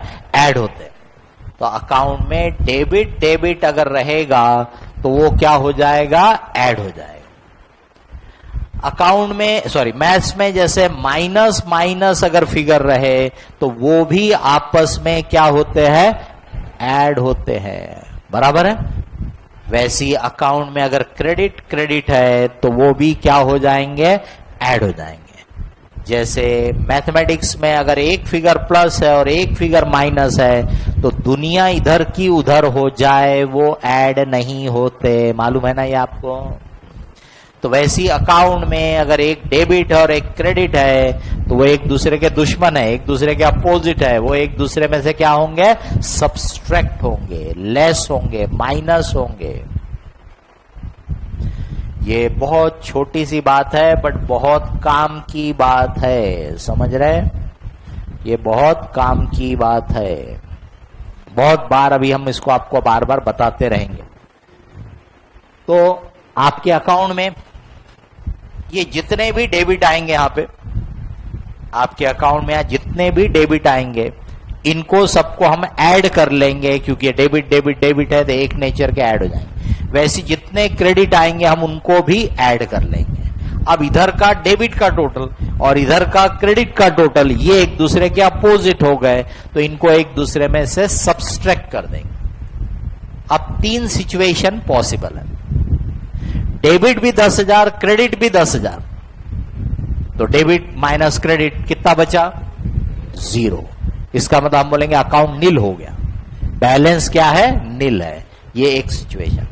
दूसरा, डेबिट का टोटल है 10,000, क्रेडिट का टोटल है 8,000, तो डिफरेंस कितना आया, 2,000। कौन सा साइड ज्यादा था, डेबिट साइड, इसलिए इसको डेबिट बैलेंस बोलेंगे। जैसे आप मैथमेटिक्स में करते हो, प्लस वाला फिगर बड़ा रहा तो आप बैलेंस को प्लस बोलते हो, माइनस वाला फिगर बड़ा रहा तो आप बैलेंस को माइनस बोलते हो। तो वैसे यहां पे डेबिट ज्यादा है तो उसको क्या बोलेंगे, डेबिट बैलेंस। ठीक है, बाद में आपको और आगे एलोबरेट करेंगे, लिखना, लेकिन अभी थोड़ा ब्रीफ में। मान लो कि आपके अकाउंट का डेबिट साइड का टोटल है 10,000, क्रेडिट साइड का टोटल है 15,000, कितना डिफरेंस आया, 5,000। कौन सा साइड ज्यादा था, क्रेडिट साइड, तो इसको क्या बोलेंगे, क्रेडिट बैलेंस। तो तीन चीजें हुई। जीरो हो गया मतलब नील हो गया, यानी वो अकाउंट खत्म हो गया, तो उसको आप भूल जाओ। फिर बचे कितने, 2। क्या बताएंगे वो, या तो डेबिट बैलेंस और या तो क्रेडिट बैलेंस। इसका मतलब जितने भी अकाउंट आपके लेजर में बने होंगे, या तो वो नील हो गए होंगे, या डेबिट बैलेंस बता रहे होंगे, या क्रेडिट बैलेंस बता रहे होंगे। जितने नील हो गए उनको भूल जाओ, जितने बैलेंस बता रहे हैं डेबिट या क्रेडिट, उसको हम एक पेपर पे उतार लेते हैं, जिसको बोलते हैं ट्रायल बैलेंस। क्या बोलते हैं उसको, ट्रायल बैलेंस। ट्रायल बैलेंस यानी सिंपल एक स्टेटमेंट रहेगा एक पेपर पे, हमने ऐसा लिस्ट बना लिया, यहां अकाउंट हेड मतलब अकाउंट का नाम, बराबर है, अकाउंट हेड यानी अकाउंट का नाम। डेबिट बैलेंस होगा तो इधर लिख दिया, क्रेडिट बैलेंस होगा तो इधर लिख दिया। पूरे बैलेंस उसमें लाइन से उतार लो। 100 अकाउंट भी हो सकते हैं, 1000 अकाउंट भी हो सकते हैं, बराबर। आपको एज ए स्टूडेंट डरने की जरूरत नहीं, आपको 10-20 अकाउंट से ज्यादा नहीं देगा वो, ठीक है। पूरे अकाउंट के बैलेंसेस आपने उतार लिए, तो ये डेबिट का टोटल क्रेडिट का टोटल इक्वल होना चाहिए, क्योंकि आपने डबल एंट्री सिस्टम से अकाउंटिंग की हुई है। जब भी आपने डेबिट किया था उतना ही अमाउंट क्रेडिट भी किया था, जब भी आपने क्रेडिट किया था उतना ही अमाउंट डेबिट भी किया था। इसलिए किसी भी समय, ये अपन ने बोला end of the year, but आप बीच में जब चाहे तब इसको बना के देख सकते हो। तो trial balance can be prepared any time when ever you like, but end of the year में इट इज मस्ट, क्योंकि फिर हमको आगे का काम करना रहता है। ईयर खत्म हो गया है तो एंड ऑफ द ईयर में हमने ट्रायल बैलेंस बनाया, डेबिट क्रेडिट हमारा टैली हो जाएगा। अब इसकी मदद से, अगर टैली नहीं हुआ मतलब आपने गलतियां की तो सुधारना पड़ेगा। उसके बारे में अपन एक पूरा चैप्टर बाद में पढ़ेंगे, रेक्टिफिकेशन ऑफ एरर, ठीक है। तो अभी तो अपन ये मान के चलो कि सब बराबर है, कोई गलती की बात अभी नहीं करेंगे। तो ट्रायल बैलेंस जो बनाया आपने, इसकी मदद से फिर हम बनाते हैं फाइनल अकाउंट। एनुअल अकाउंट बोलते हैं, फाइनल अकाउंट बोलते हैं, फाइनेंशियल स्टेटमेंट बोलते हैं। इनमें बेसिकली हम 2 स्टेटमेंट बनाते हैं, एक को बोलते हैं प्रॉफिट एंड लॉस अकाउंट, दूसरे को बोलते हैं बैलेंस शीट। ये हम 10th 11th चैप्टर में पढ़ेंगे फाइनल अकाउंट। इसका मतलब इस चैप्टर में हम ट्रायल बैलेंस तक की बात पढ़ेंगे, उसके बाद हम और दूसरे चैप्टर्स पढ़ना शुरू कर देंगे, बराबर। फाइनल अकाउंट फुल फ्लेज जो पढ़ना है बाद में पढ़ेंगे। समझ में आ गई बात? लेकिन आपको थोड़ा बहुत उसका आइडिया होना चाहिए, क्योंकि बीच बीच में उसका रेफरेंस आता रहेगा। तो अभी भी मैं कुछ चीज बता रहा हूं, कॉमर्स वालों को मालूम है, अभी समझा है कि याद है वो अलग बात है, लेकिन मालूम है, ठीक है। बट साइंस वालों को नहीं मालूम है, तो आपका काम है घर पे जाके अपनी किताब में से प्रॉफिट लॉस क्या होता भाई पढ़ लो एक बार, बैलेंस शीट क्या होती पढ़ लो एक बार, ताकि थोड़ा बीच बीच में जब भी बात होगी तो क्या कुछ आइडिया रहेगी, बराबर। डिटेल में अपन उसके बारे में बाद में पढ़ेंगे। फिलहाल अपना इस चैप्टर में बेसिक अकाउंटिंग में टारगेट कहां तक है, ट्रायल बैलेंस तक, ठीक है।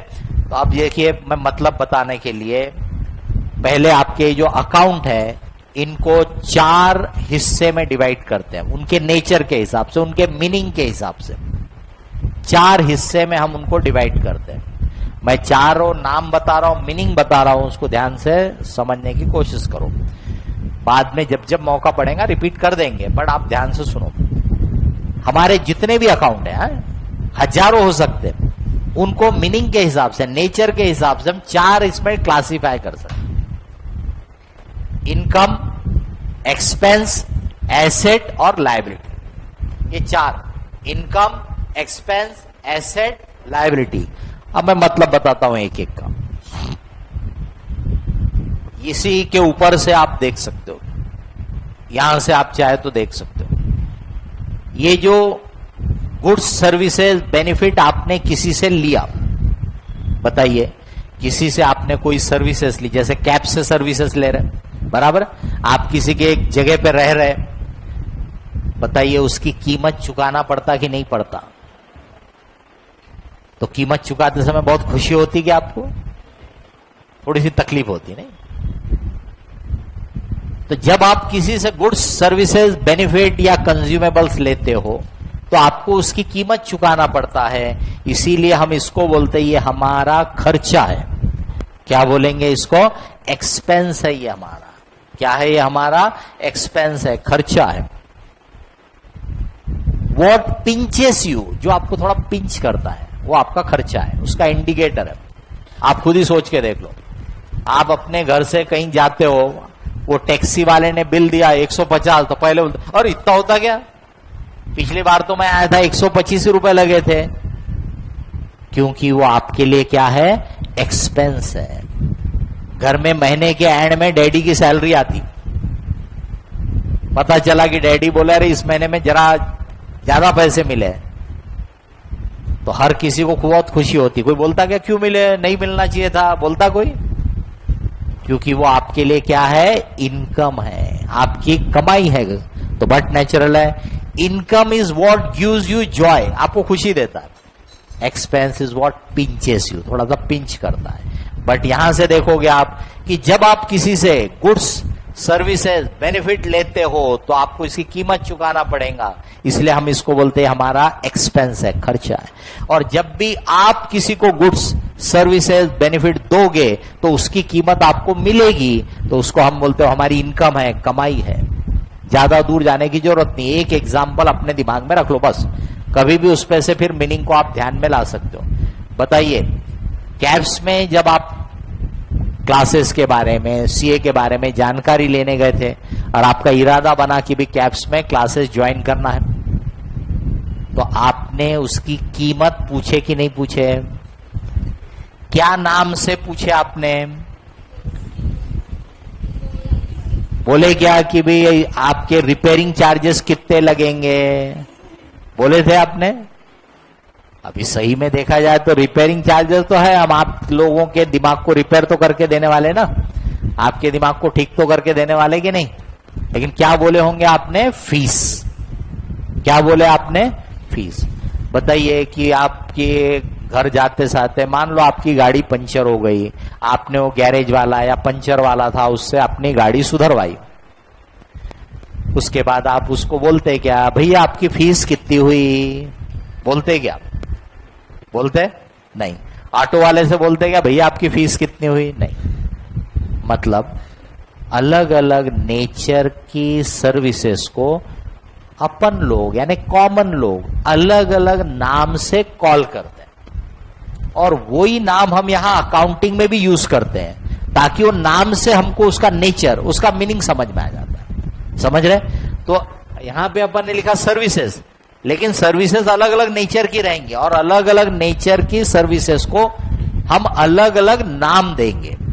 तो कहीं हम बोलेंगे फीस, कहीं हम बोलेंगे रिपेयरिंग चार्जेस, कहीं हम बोलेंगे एडवर्टाइजमेंट चार्जेस, कहीं हम बोलेंगे सैलरी है, कहीं हम बोलेंगे, और ऐसे अलग अलग नाम आपको देखने मिलेंगे। वो सब क्या है? अलग अलग टाइप की सर्विसेज की कीमत है। तो जब आप किसी को गुड्स, सर्विसेज, बेनिफिट दोगे तो उसकी कीमत आपको मिलेंगी, वो आपकी इनकम है, कमाई है। और जब आप किसी से गुड्स, सर्विसेज, बेनिफिट लेते हो तो आपको उसकी कीमत चुकाना पड़ता है, वो आपके लिए एक्सपेंस है। तो आप बताइए कि कैब्स की जो फीस है वो आपके लिए क्या है? हर एक को समझ में आता है? किसी को अगर लग रहा होगा कि नहीं सर कैब्स की फीस तो मेरी इनकम है, तो आओ मेरे पास, अब भी अपन डिसाइड कर लेते हैं कि इनकम बढ़ने से तो खुशी होती है। जैसे डैडी की सैलरी बढ़ गई तो कितना खुशी होती है। डैडी ने अगर बताया कि भाई मेरा प्रमोशन हो गया, इंक्रीमेंट मिल गया, तो सब खुश हो जाते हैं ना। तो भाई आपकी फीस भी बढ़ा देते हैं। तो आपकी फीस अगर ये इनकम है तो आपकी फीस बढ़ा देते हैं, बढ़ाने से तो खुशी होना चाहिए। बताइए, कल अगर मैंने आके क्लास में एक नोटिस पढ़ा कि भाई कैप्स ने डिसाइड किया कि इस बैच से, यानी यहां जितने बैठे, इस बैच से हमने फीस को बदल दिया। मान लो, मुझे एग्जैक्ट ध्यान नहीं है, बट मान लो आपकी फीस जो है इंक्लूडिंग टैक्स वैक्स रहता है, जीएसटी वगैरह, बट मान लो एक समझने के लिए 30,000 रुपए। तो हमने बोला कि भाई ये फीस हमने 30,000 की 35,000 कर दिया है with effect from your batch, इसलिए आप सब लोग कल परसों 2-3 दिन में 5-5 हजार रुपए और भर देना। ये सुन के आप सब लोग कितने खुश हो जाओगे? हो जाओगे क्या खुश? फटाक से रिएक्शन शुरू हो जाएगा कि सर बढ़ाना है तो अगली बैच से बढ़ाना, हमको तो एडमिशन के समय आपने 30,000 बोले थे, अब हम क्यों देंगे 35,000, पहले से नहीं डिसाइड करना था, एंड सो ऑन। इतनी मरमरिंग क्यों हो रही है? क्योंकि वो आपके लिए एक्सपेंस है, वो आपके लिए क्या है? खर्चा है। अब सोच के देखो कि जब मैं वो नोटिस पढ़ूंगा तो मेरा चेहरे पे क्या रिएक्शन रहेगा, वो देखने का फिर, क्योंकि हमारे लिए क्या है? वो इनकम। बस एक एग्जांपल को अपने ध्यान में रखो कि कैप्स वाली फीस, हाँ मेरे लिए खर्चा है और कैप्स के लिए क्या है? इनकम है। ऐसे फिर आप चीजों को लिंक कर सकते हो। तो जब आप किसी से सर्विसेज बेनिफिट लोगे तो कीमत चुकाना पड़ेगा, वो आपका खर्चा है। और जब आप किसी को सर्विसेज बेनिफिट गुड्स दोगे तो उसकी कीमत आपको मिलेगी, वो आपकी इनकम है। दुकानदार इसीलिए तो सेल बढ़ाने की कोशिश करता रहता है, करता कि नहीं करता? क्योंकि सेल उसके लिए क्या है? इनकम है, बराबर। इसीलिए वो अपने सेल्स को बढ़ाने की कोशिश करता रहता है, क्योंकि जितना माल ज्यादा बेचेगा उतना ही उसके प्रॉफिटेबिलिटी बढ़ेगी।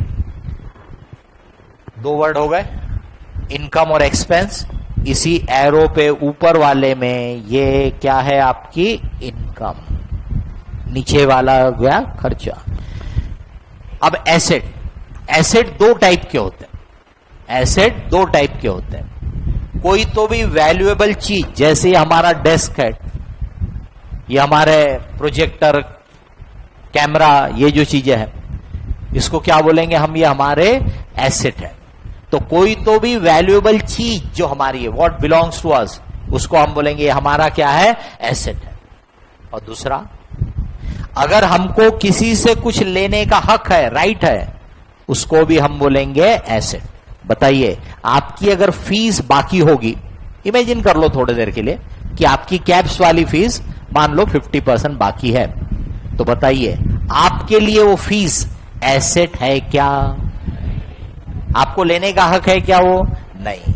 पर हमारे लिए वो एसेट है। तो एसेट 2 टाइप के हो गए। आपको किसी से कुछ लेने का हक, वो भी एसेट कहलाएगा, और कोई वैल्यूएबल चीज है वो भी एसेट कहलाएगी। अगर मैं यहां से बात करूं तो ये वैल्यूएबल चीज है, ये आपके लिए एसेट कहलाएगी, चाहे पैसा हो, प्रॉपर्टी हो, ये क्या है आपके लिए? एसेट।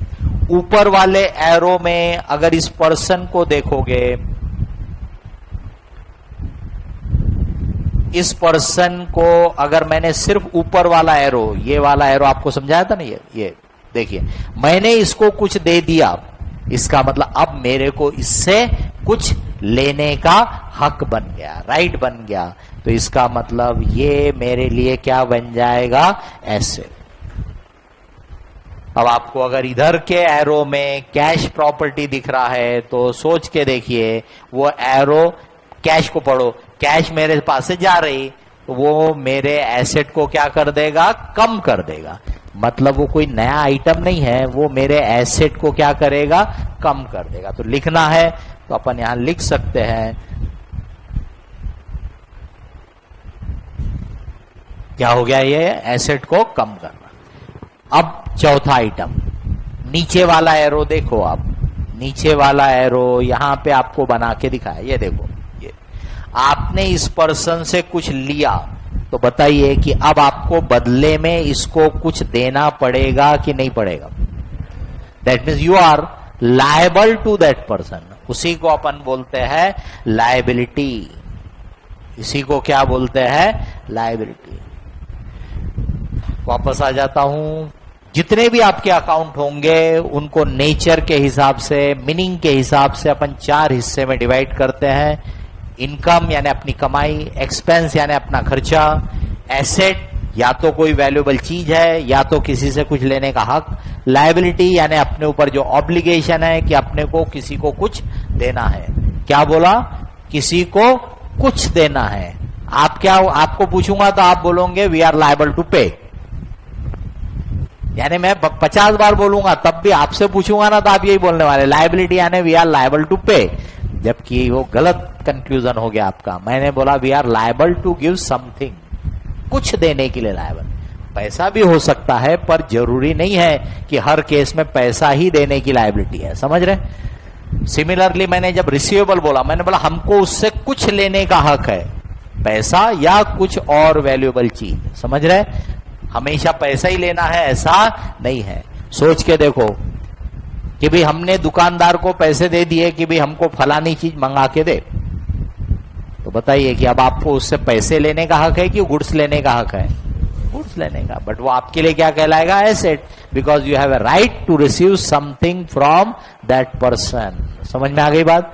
तो आपके ट्रायल बैलेंस में बाद में अपन पढ़ेंगे डेबिट क्रेडिट वगैरह, अभी उस पर नहीं जाता।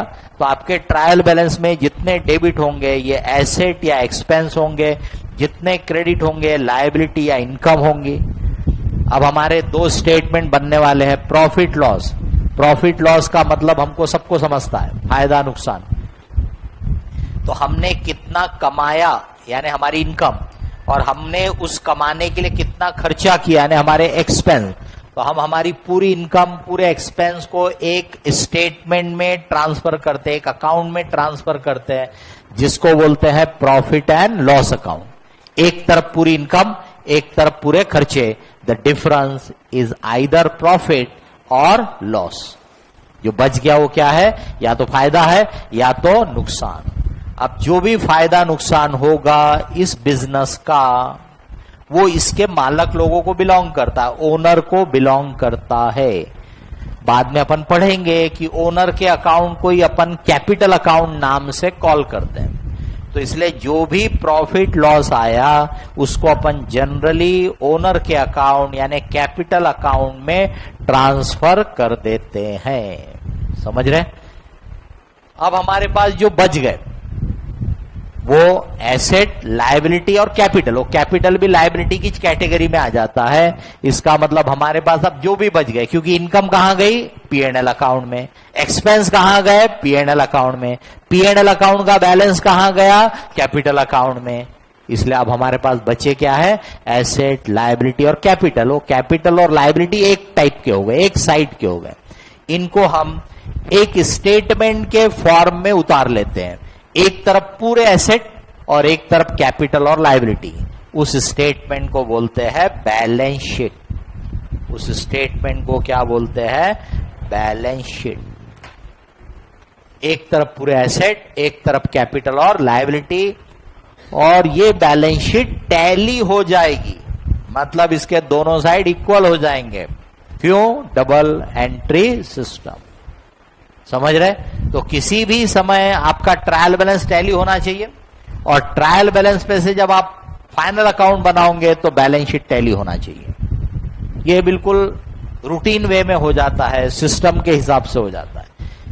अब कॉमर्स वाले जितने हैं उन्होंने कम से कम नहीं तो भी मेरे ख्याल से 100 से 200 फाइनल अकाउंट के प्रॉब्लम सॉल्व किए होंगे, बराबर है, 11वीं 12वीं में। ठीक है? अभी आपने कल भी टेस्ट में फाइनल अकाउंट बनाया होगा, छोटा सा था। कई होंगे जिनका फाइनल अकाउंट टैली नहीं हुआ होगा, यानी बैलेंस शीट टैली नहीं हुई होंगी, बराबर है। आप में से ज्यादातर स्टूडेंट ऐसे होंगे, एक्सेप्शन हो सकते हैं, बट ज्यादातर स्टूडेंट ऐसे होंगे जिनकी बैलेंस शीट जनरली एक बार में कभी टैली होती नहीं थी। पहले टैली नहीं हो, फिर ढूंढेंगे, फिर इधर से देख, उधर से देख, फिर काट पीट कर फिर सुधारेंगे, फिर टैली हो गई। और कभी गलती से बैलेंस शीट क्लास में मान लो आपके टीचर ने बोला सॉल्व करो, बनाओ बैलेंस शीट। तो जिसकी बैलेंस शीट टैली हो गई वो तो ऐसा खड़े होके नाचता है कि जैसे बहुत बड़ा काम कर दिया, सर मेरी बैलेंस शीट टैली हो गई। करते थे कि नहीं करते थे बताओ? बैलेंस शीट टैली करना इज अ सिंपल मैकेनिज्म। और मैं बोलूंगा सीए के स्टूडेंट को कि अगर आप बैलेंस शीट नहीं टैली कर सकते तो फिर आपको क्या आता है? इसलिए ध्यान रखना है, आपके पुराने पाप कर्म सब धोल दो लो। अब आपकी बैलेंस शीट बिल्कुल एक बार में टैली होना, जब उस स्टेज तक अपन पढ़ लेंगे, अभी तो खैर शुरुआत ही कर रहा हूं, पर पढ़ाने के बाद आपको कॉन्फिडेंस होना है कि भाई भले मेरी बैलेंस शीट में गलती हो सकती है लेकिन टैली होना चाहिए। टैली करना मिनिमम रिक्वायरमेंट है। और बैलेंस शीट टैली करना, मैं हमेशा बोलता हूं, बच्चों का खेल है। इसलिए अगर आपने टैली कर दिया तो कोई बड़ा काम नहीं किया, पर अगर टैली नहीं किया तो मैं बोलूंगा आपको इतना भी नहीं आता क्या? सीए करने जा रहे हैं आप, समझ रहे? तो आपने जो पहले गलतियां की हम आपको सब बताएंगे कि क्यों आपकी बैलेंस शीट टैली नहीं होती थी, आपके पढ़ाई की क्या कमी है, क्या प्रॉब्लम है, सब बताएंगे आपको एप्रोप्रिएट टाइम पे। तो बैलेंस शीट एक बार में बराबर टैली होना चाहिए। आपको कोर्स में कम से कम मेरे को लगता है 3-4 चैप्टर में तो भी बैलेंस शीट बनाने की जरूरत पड़ेगी, तो आपको उतने में बराबर आइडिया डेवलप हो जाएगी। एक बार जब बता दिया, समझा दिया, उसी को फॉलो करने का। सबसे बड़ा तो प्रॉब्लम यही होता है कि आप चीजों को याद रखते हो, समझते नहीं हो, इस वजह से बैलेंस शीट टैली नहीं होती है। दूसरा प्रॉब्लम रहता है आप डेबिट क्रेडिट का इस्तेमाल कम करते हो, आप प्लस माइनस का इस्तेमाल ज्यादा करते हो, बराबर? आपको अकाउंट का और ट्रांजैक्शन का डिस्टिंक्शन नहीं करते हो। जो मैंने कल आपके टेस्ट पेपर को डिस्कस करते समय बताया था कि ट्रायल बैलेंस में जो भी है वो एक अकाउंट है। एक अकाउंट का अभी मतलब बोले ना अपन ने, एक अकाउंट मतलब एक नेचर की, एक मीनिंग की, एक चीज की, एक पर्सन की इंफॉर्मेशन है। तो या तो वो इनकम है, या तो एक्सपेंस है, या तो वो एसेट है, या तो लायबिलिटी है। उसको एक ही ट्रीटमेंट होगा, दो नहीं। पर हर ट्रांजैक्शन, वो ट्रांजैक्शन के एरो दिख रहा है, हर ट्रांजैक्शन में हमेशा 2 अकाउंट रहेंगे, उसमें से एक को करना है डेबिट तो दूसरे को करना है क्रेडिट, बराबर? तो आपको हर ट्रांजैक्शन की डबल एंट्री बनाना है, उसको एक रजिस्टर में, जिसको हम बोलते हैं बुक ऑफ एंट्री, जिसका पहला अपन पढ़ेंगे जर्नल। जर्नल में आपने वो एंट्री लिख दिए, ये एंट्री लिखना हो गया। फिर आप उसकी पोस्टिंग करोगे अकाउंट में, जिस रजिस्टर को आप बोलते हो लेजर। लेजर में बने हैं अकाउंट, उसमें आप पोस्टिंग करो। ये आपका साल भर चलता रहता है। साल भर के बाद आप ट्रायल बैलेंस बनाते हो, इसकी मदद से फिर आप फाइनल अकाउंट बनाते हो। अब बैलेंस शीट, नाम पे ही ध्यान दो, बैलेंस शीट यानी बैलेंसेस की शीट है वो, जो भी बैलेंस बच गया है। और अभी यहां से देख सकते हैं आप,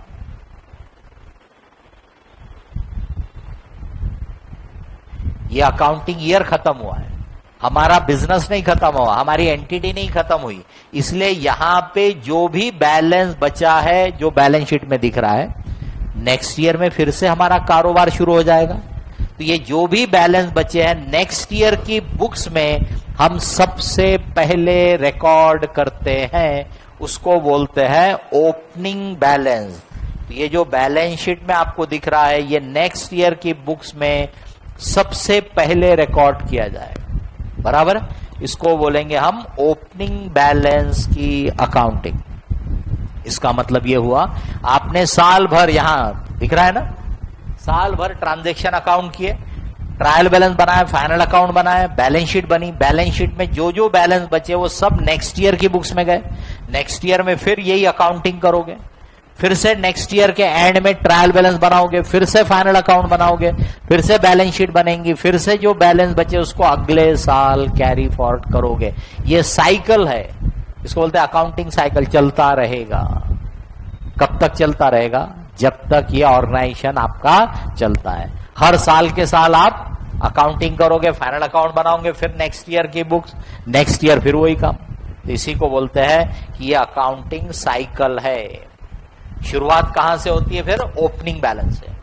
किसी भी ईयर में सबसे पहले पुराने बचे हुए बैलेंस, फिर साल भर जितने ट्रांजैक्शन होंगे उसकी डबल एंट्री, फिर एंड ऑफ द ईयर में ट्रायल बैलेंस बनाओ, उसके ऊपर से फाइनल अकाउंट बनाओ, फिर जो बैलेंस बच गए बैलेंस शीट में जो दिख रहा है उसको नेक्स्ट ईयर की बुक्स में लेके जाओ, फिर से वही चलता रहे। समझ में आ रही बात? ये आपको एक ब्रीफ, एक ओवरव्यू दे दिया। डबल एंट्री वगैरह कैसे बनेंगे वो मैं बात करूंगा, पर अभी के लिए आपसे एक छोटा सा क्वेश्चन पूछ रहा हूं, एंट्री पूछ रहा हूं, ताकि थोड़ी सी बात और उस पर कर लें। फिर नेक्स्ट लेक्चर में हम एक एक पॉइंट पे एग्जाम्पल लेके फिर बात करेंगे। सेल की एंट्री बोल के बताइए कि सेल की क्या एंट्री होती है, डबल एंट्री। अब जैसे बहुतों ने cash account debit to sale account बोला, मैंने सिर्फ बोला था सेल। आपने मेरे से पूछना चाहिए सर कैश सेल है कि क्रेडिट सेल है। ज्यादातर फटाक से जवाब दे देते हैं कैश डेबिट टू सेल। इसका मतलब आप अलर्ट नहीं हो। अगर मैंने नहीं बताया तो या तो फिर आपका जवाब भी वैसा ही रहना चाहिए कि कैश और debtor account debit to sale account. तो अगर आप ऐसा जवाब दोगे तो मैं फिर आपको गलत नहीं बोल सकता। लेकिन अगर आपने बोला कैश डेबिट टू सेल तो मैं बोलूंगा गलत, क्योंकि मैंने कहां बोला था कैश सेल।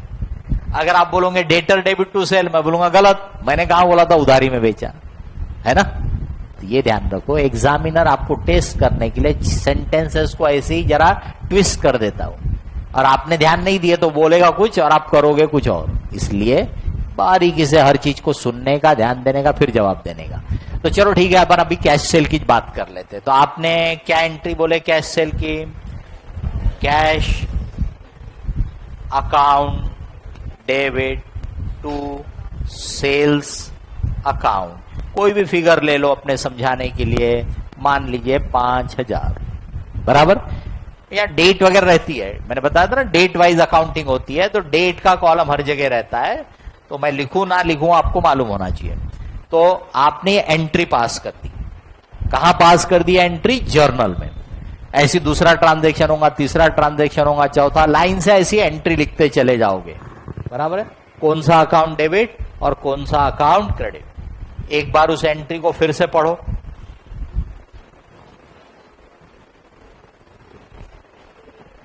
जोर से पढ़ के बताओ। अब देखिए,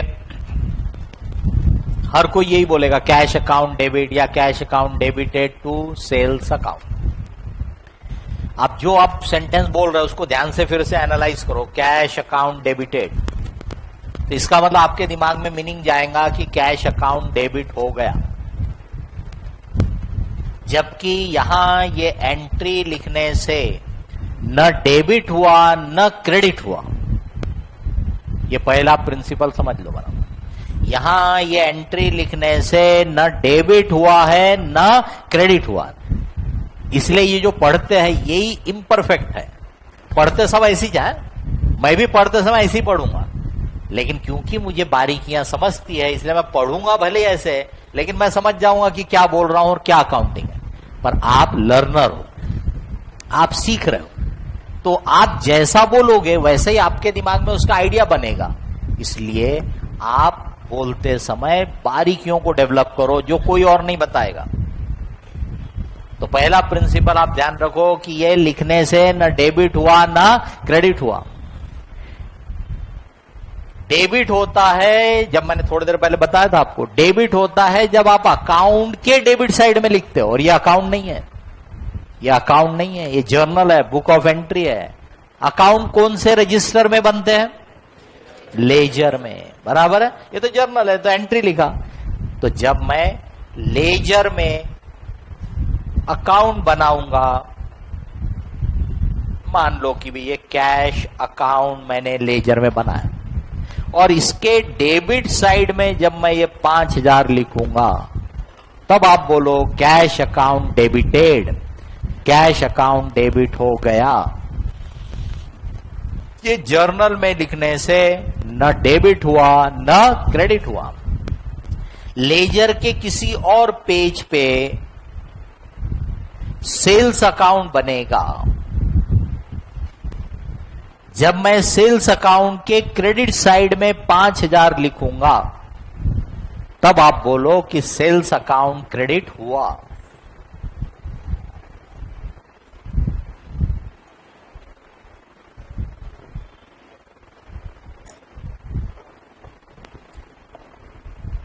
इसका मतलब ये एंट्री लिखने से न डेबिट हुआ न क्रेडिट हुआ। तो कैसे पढ़ना चाहिए? Cash account to be debited, क्या बोलना चाहिए? Cash account to be debited. अपने आप आपके जब आप इसको ऐसा पढ़ोगे कि भाई कैश को डेबिट करना है, हुआ नहीं, अपने आप आपको समझेगा कि यार अभी पूरा काम नहीं हुआ, अभी तो सिर्फ हमने डिसाइड किया कि भाई कैश को डेबिट करना है, अभी अगला काम हमको लेजर में कैश अकाउंट में लिखेंगे, तब जाके होगा cash account debit. Similarly to sales account, तो आपने पढ़ना चाहिए सेल्स को क्रेडिट करना है, sale account to be credited. जब आप ऐसा पढ़ोगे, थोड़े दिन पढ़ो, एक बार, दो बार, तीन बार, चार बार, ताकि आपके दिमाग में आइडिया बन जाए। समझ रहे कि भाई एंट्री जर्नल में लिखने से न डेबिट हुआ न क्रेडिट हुआ, क्योंकि वो अकाउंट नहीं है। और डेबिट कहां होता है? अकाउंट में। क्रेडिट कहां होता है? अकाउंट में। तो जब मैं उस एंट्री पे से अकाउंट में लिखता हूं, तब डेबिट पूरा होता है, तब क्रेडिट पूरा होता है। अब आप में से कई लोगों को थोड़ा सा, अरे ऐसा लिखते क्या, इधर तो सर ने कुछ लिखा ही नहीं, सिर्फ अमाउंट लिखा, इधर तो सर ने कुछ लिखा ही नहीं। तो जब हम किसी अकाउंट को डेबिट करते हैं, तो वहां हम जो अकाउंट क्रेडिट होने वाला है उसका नाम लिखते हैं। समझ रहे? तो आपकी डबल एंट्री में आपने क्या बोला? कैश को डेबिट करो, सेल्स को क्रेडिट करो। तो यहां क्या लिखा हमने? Sales account. जब आप किसी अकाउंट को क्रेडिट करते हो, तो वहां पर आप जो अकाउंट डेबिट होने वाला है उसका नाम लिखते हो। क्या लिखा उधर? Cash account. अब कईयों को लगेगा कि अच्छा, अब थोड़ा सा तो भी सर सुधरे, लेकिन अभी भी बोले पूरी बात नहीं हुई। अकाउंट के डेबिट साइड में लिखते हैं टू, क्रेडिट साइड में लिखते हैं बाय। अकाउंट के डेबिट साइड में लिखते हैं टू, क्रेडिट साइड में लिखते हैं बाय। डेट तो रहती है, बताया आपको, ठीक है। ये कहलाता है पोस्टिंग करना। अब देखिए जरा इस पे, आप जब यहां पे लिखते हो, जब आप यहां लिखते हो, आपने बहुत, जितने कॉमर्स वाले उन्होंने बहुत अकाउंट बनाए, बराबर। आप यहां पे जब लिखते हो, आपके मुंह से टू सेल अकाउंट निकलता है। कोई और भी आगे बोल देगा सेल अकाउंट, डेबिट, क्रेडिट, जो बोलना होगा, पर ये लिखते समय आपके मुंह से क्या निकलता रहता है? To sale. यहां जब आप लिखते रहते हो, आपके मुंह से निकलता रहता बाय कैश। ये इतनी बड़ी फैलेसी है कि ये लिखते समय जो हो रहा वो आप बोल नहीं रहे, और जो आप बोल रहे वो हो नहीं रहा। फिर कहां से अकाउंटिंग पे ग्रिप आएंगी? आपकी अकाउंटिंग पे ग्रिप कहां से आएंगी? क्योंकि जो हो रहा वो आप बोल नहीं रहे, और जो आप बोल रहे वो हो नहीं रहा। आप जब यहां पे लिख रहे हो, यहां लिखने से कैश अकाउंट डेबिट हुआ, आपके मुंह से सिर्फ और सिर्फ निकलना चाहिए ये लिखते समय कैश अकाउंट डेबिटेड।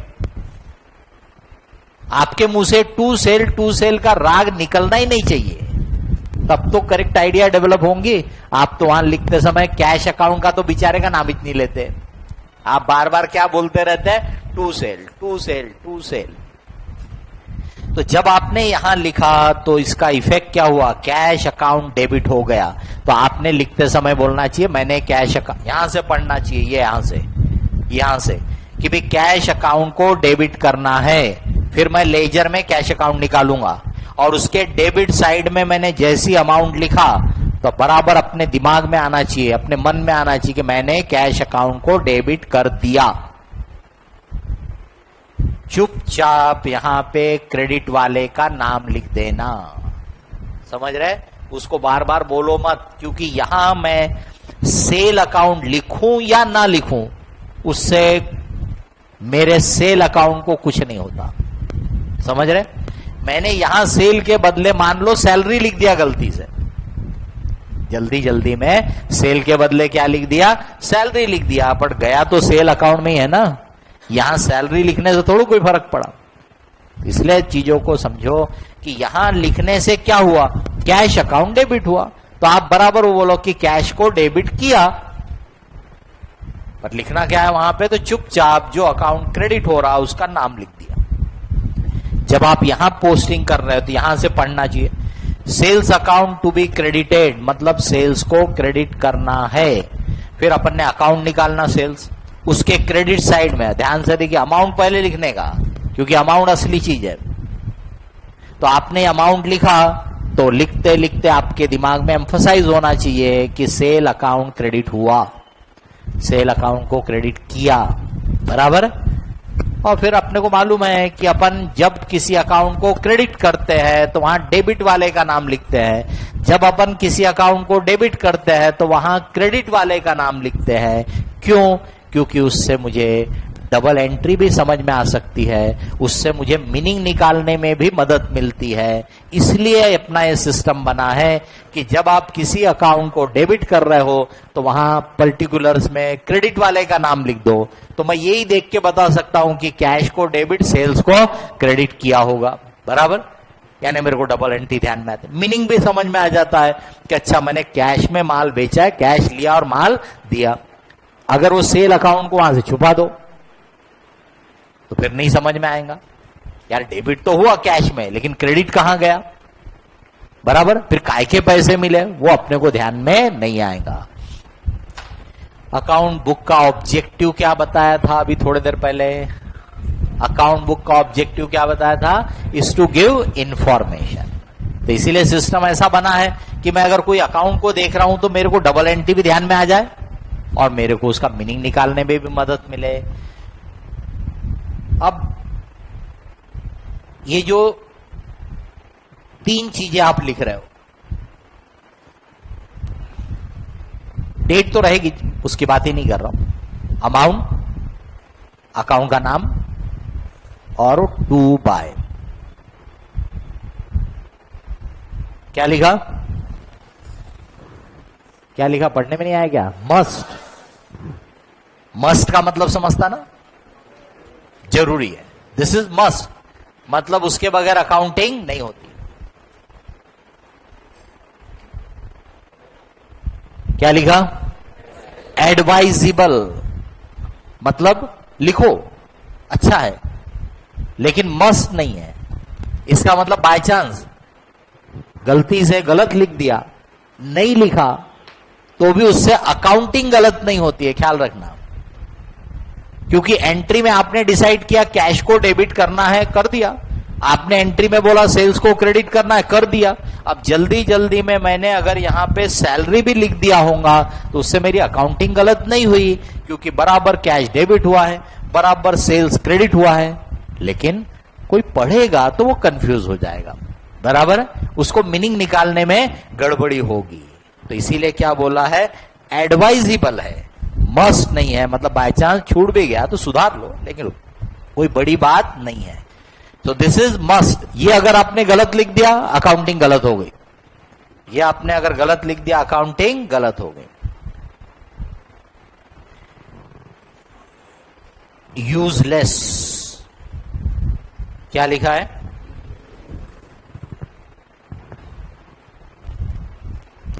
यूजलेस। तो तीन चीजें, ये अमाउंट जो है ये मस्ट है, इसके बगैर अकाउंटिंग ही नहीं होती। दूसरे अकाउंट का जो आप नाम लिखते हो लिखना चाहिए, अच्छी बात है, क्योंकि उससे मेरे को डबल एंट्री समझने में मदद हो जाती है, मीनिंग निकालने में मदद हो जाती है, इसलिए लिखना चाहिए। बट वो जरूरी नहीं है, वो करेक्टनेस को अफेक्ट नहीं करेगा। और तीसरा तो क्या है, यूजलेस है, न वो मेरे अकाउंटिंग के करेक्टनेस को कुछ करता है, न वो मेरे को कोई मीनिंग में मदद करता है।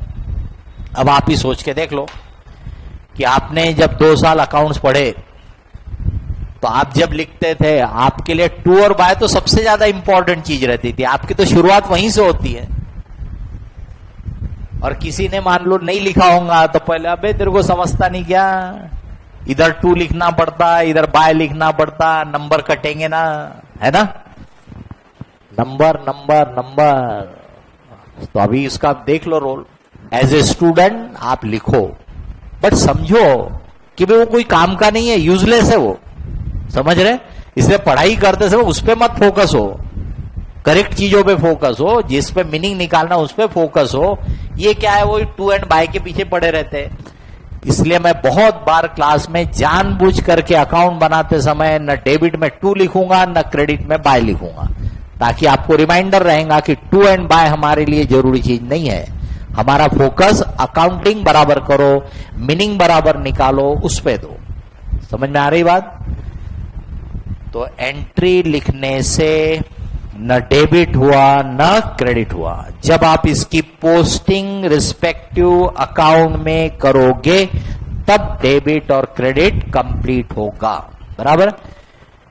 जब आप किसी अकाउंट को डेबिट करना चाहते हो तो उस अकाउंट के डेबिट साइड में पहले तो अमाउंट लिख डालो, यानी वो अकाउंट डेबिट हो गया। फिर वहां पे आप जो क्रेडिट होने वाला अकाउंट है उसका नाम लिख देते हो, ताकि आपको डबल एंट्री मीनिंग सब में मदद हो। और डेबिट साइड में आप टू लिखते हो, ये एक चलन है लिखने का, एक सिस्टम बना दिया है लोगों ने, बट वो कोई वैल्यू एडिशन नहीं करता, उसे कोई मीनिंग में कोई फर्क पड़ता नहीं है। क्रेडिट साइड में बाय लिखते हैं, बराबर।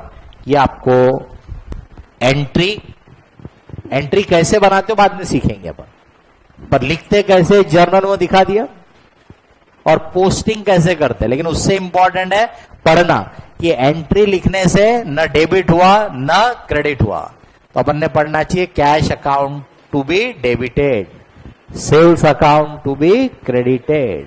और फिर ये पोस्टिंग करते समय जैसे कैश अकाउंट के डेबिट साइड में लिखे, बराबर अपने मुंह से निकलना चाहिए कैश को डेबिट किया, कैश अकाउंट डेबिट हुआ, बराबर। और फिर लिखना क्या है वो आपको बता दिया, अब आपने दोबारा पूछने की भी जरूरत नहीं है। कुछ नई चीज आएंगी तब बताऊंगा कि जब आप किसी अकाउंट के डेबिट साइड में पोस्टिंग कर रहे हो तो वहां नाम किसका लिखने का, जिसको क्रेडिट कर रहे होंगे उसका।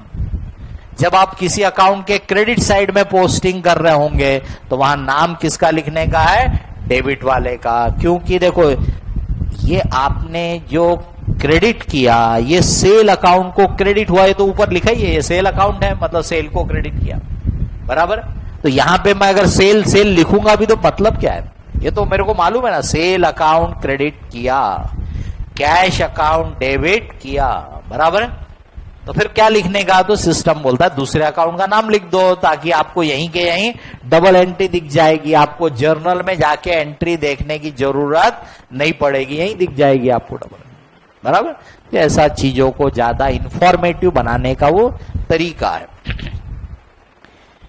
किसी को इतने बातों में कुछ बोलना है, कुछ पूछना है, जितना मैंने आज डिस्कस किया, एक आपको ब्रीफ में पूरी प्रोसेस बता दी।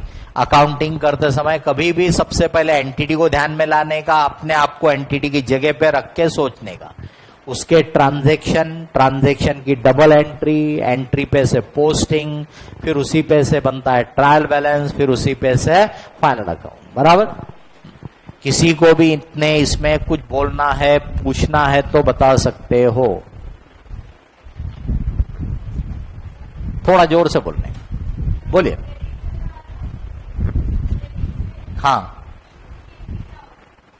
आप कॉमर्स वाले हो कि साइंस वाले हो? साइंस वाले।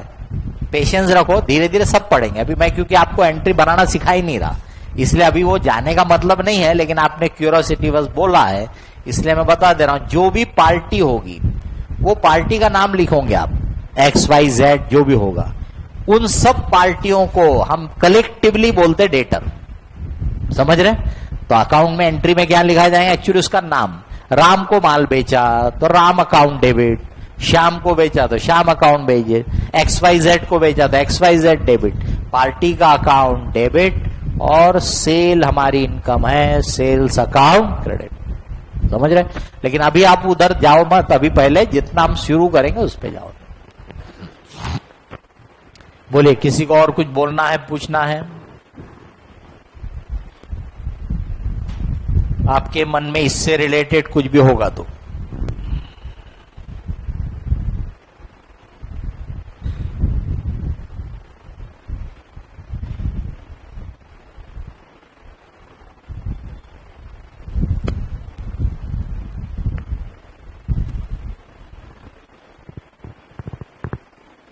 हर एक ट्रांजैक्शन में क्या हो रहा है, लेन देन, गिव एंड टेक। काय का लेन देन, काय का गिव एंड टेक है, तो ऐसी चीजों का है जिनको हम मॉनेटरी टर्म्स में, मनी के टर्म्स में मेजर कर सकते हैं। उन्हीं को अपन ने ब्रॉडली क्या नाम दिया, cash, property, goods, services, benefit, consumable type of thing. बराबर, ये ब्रॉड हो गए। फिर उसमें एक एक नेचर की, जैसे प्रॉपर्टी, तो भाई फर्नीचर हमारे लिए अलग नेचर है, बिल्डिंग अलग नेचर है, मशीनरी अलग नेचर है, इक्विपमेंट अलग है। तो फिर हम उनको एक एक नेचर के हिसाब से नाम देते हैं, उनको हम बोलते हैं अकाउंट। बराबर, तो प्रॉपर्टी में कई अलग अलग अकाउंट बन जाएंगे, सर्विसेज में कई अलग अलग अकाउंट बन जाएंगे, गुड्स के अलग अलग अकाउंट बन जाएंगे। ठीक है, तो अपन जैसे जैसे आगे बढ़ेंगे तो अपन देखेंगे हर एक ट्रांजैक्शन में हमेशा, हर एक ट्रांजैक्शन हमेशा या तो ऐसा होगा, या तो ऐसा, या दोनों एक साथ। ये हुआ तो भी डबल एंट्री रहती है, क्योंकि इसमें भी दो अकाउंट है, एक अकाउंट ये वाला रहेगा और एक ये अकाउंट। ये दो में से एक डेबिट और एक क्रेडिट। ये एरो में भी दो अकाउंट रहेंगे, एक डेबिट और एक क्रेडिट। इसमें इसको अपन इग्नोर कर देंगे क्योंकि इससे अपना लेन देन खत्म हो गया। एक अकाउंट को इसमें से करना है डेबिट, तो एक अकाउंट को करना है क्रेडिट। बराबर है, इसीलिए हमेशा हमारा डबल एंट्री रहता है और डबल एंट्री सिस्टम है। इसीलिए किसी भी समय अगर आप ट्रायल बैलेंस बनाओ तो टैली होना चाहिए। इसका मतलब अगर ट्रायल बैलेंस टैली नहीं हुआ, यानी समझ जाओ कि आपने गलतियां की है, एरर है। बराबर है, तो यानी वो एक्यूरेसी टेस्ट करने का एक तरीका हो गया। ट्रायल बैलेंस टैलीड दिख रहा मतलब ठीक ठाक होगा, प्राइमा फेसी ठीक ठाक किया है। लेकिन अगर ट्रायल बैलेंस टैली नहीं हुआ मतलब पक्का है कि इसमें गलतियां है। ट्रायल बैलेंस टैलीड रहेगा तो उसमें से जब फाइनल अकाउंट बनाओगे तो आपकी बैलेंस शीट भी टैली रहेगी। बराबर, जो भी बैलेंस बचेंगे फिर वो नेक्स्ट ईयर में बन जाते हैं ओपनिंग बैलेंस। अब हम आगे के लेक्चर में सबसे पहले तो एंटिटी पे, यानी कि ये ऑर्गेनाइजेशन और ओनर, इसके डिस्टिंक्शन पे प्रॉब्लम देखेंगे।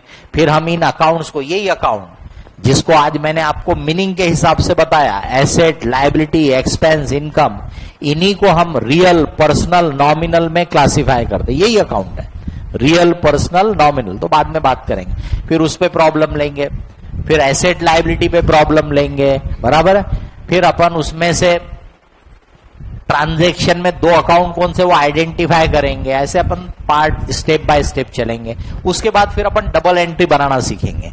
तो डबल एंट्री बनाने के हम 4 तरीके आपको एक एक करके बताएंगे। बराबर, और उसी समय फिर अपन जर्नल में एंट्री लिखना सीखेंगे कि जर्नल में कैसे एंट्री लिखते हैं। एंट्री लिखने से पूरी बात नहीं होती, बता दिया अभी आपको। फिर पोस्टिंग भी देख लेने का। तभी जर्नल लिखना सीख गए कि जर्नल में कैसे लिखते हैं। फिर अपन उसमें दूसरी बुक ऑफ एंट्री ऐड करेंगे। उस समय हम उनके बारे में बताएंगे कि भाई cash book, cell book, purchase book, हम जैसे जैसे उसमें ऐड करेंगे तब हम उनकी बात करेंगे। ऐसे धीरे धीरे एक एक स्टेप करते करते हम ट्रायल बैलेंस तक पहुंच जाएंगे। एक प्रॉब्लम हम फुल फ्लेज्ड आपको करके देंगे जिसमें हम पूरी अकाउंटिंग करेंगे ट्रायल बैलेंस बनाने तक। उसके साथ ये वाला चैप्टर खत्म, समझे। उसमें हम ये पूरी प्रोसेस आपको प्रॉब्लम की मदद से, एग्जाम्पल की मदद से करा देंगे। आपका काम है हर चीज घर पे से पढ़ के आओ, पढ़ाने के बाद घर पे जाके थोड़ा होमवर्क करो, रिवीजन करो। अभी जितना आप मेहनत कर लोगे ये शुरू के ऐसा समझ लो 3-4 चैप्टर तक, तो आपको आगे उसकी बहुत बेनिफिट मिलेगा। और अगर आपने शुरू में निग्लेक्ट किया तो फिर आपका आगे का सरदर्द बढ़ते चले जाएगा, ये ख्याल रखना। क्योंकि बेसिक खत्म हो जाएगा और फिर आपकी आइडिया बनेंगी नहीं तो आपको बाद में हमेशा तकलीफ होगी। इसलिए आपका काम है हर चीज पढ़ते जाओ, रिवीजन करते जाओ। नेक्स्ट पीरियड में कंटिन्यू करेंगे।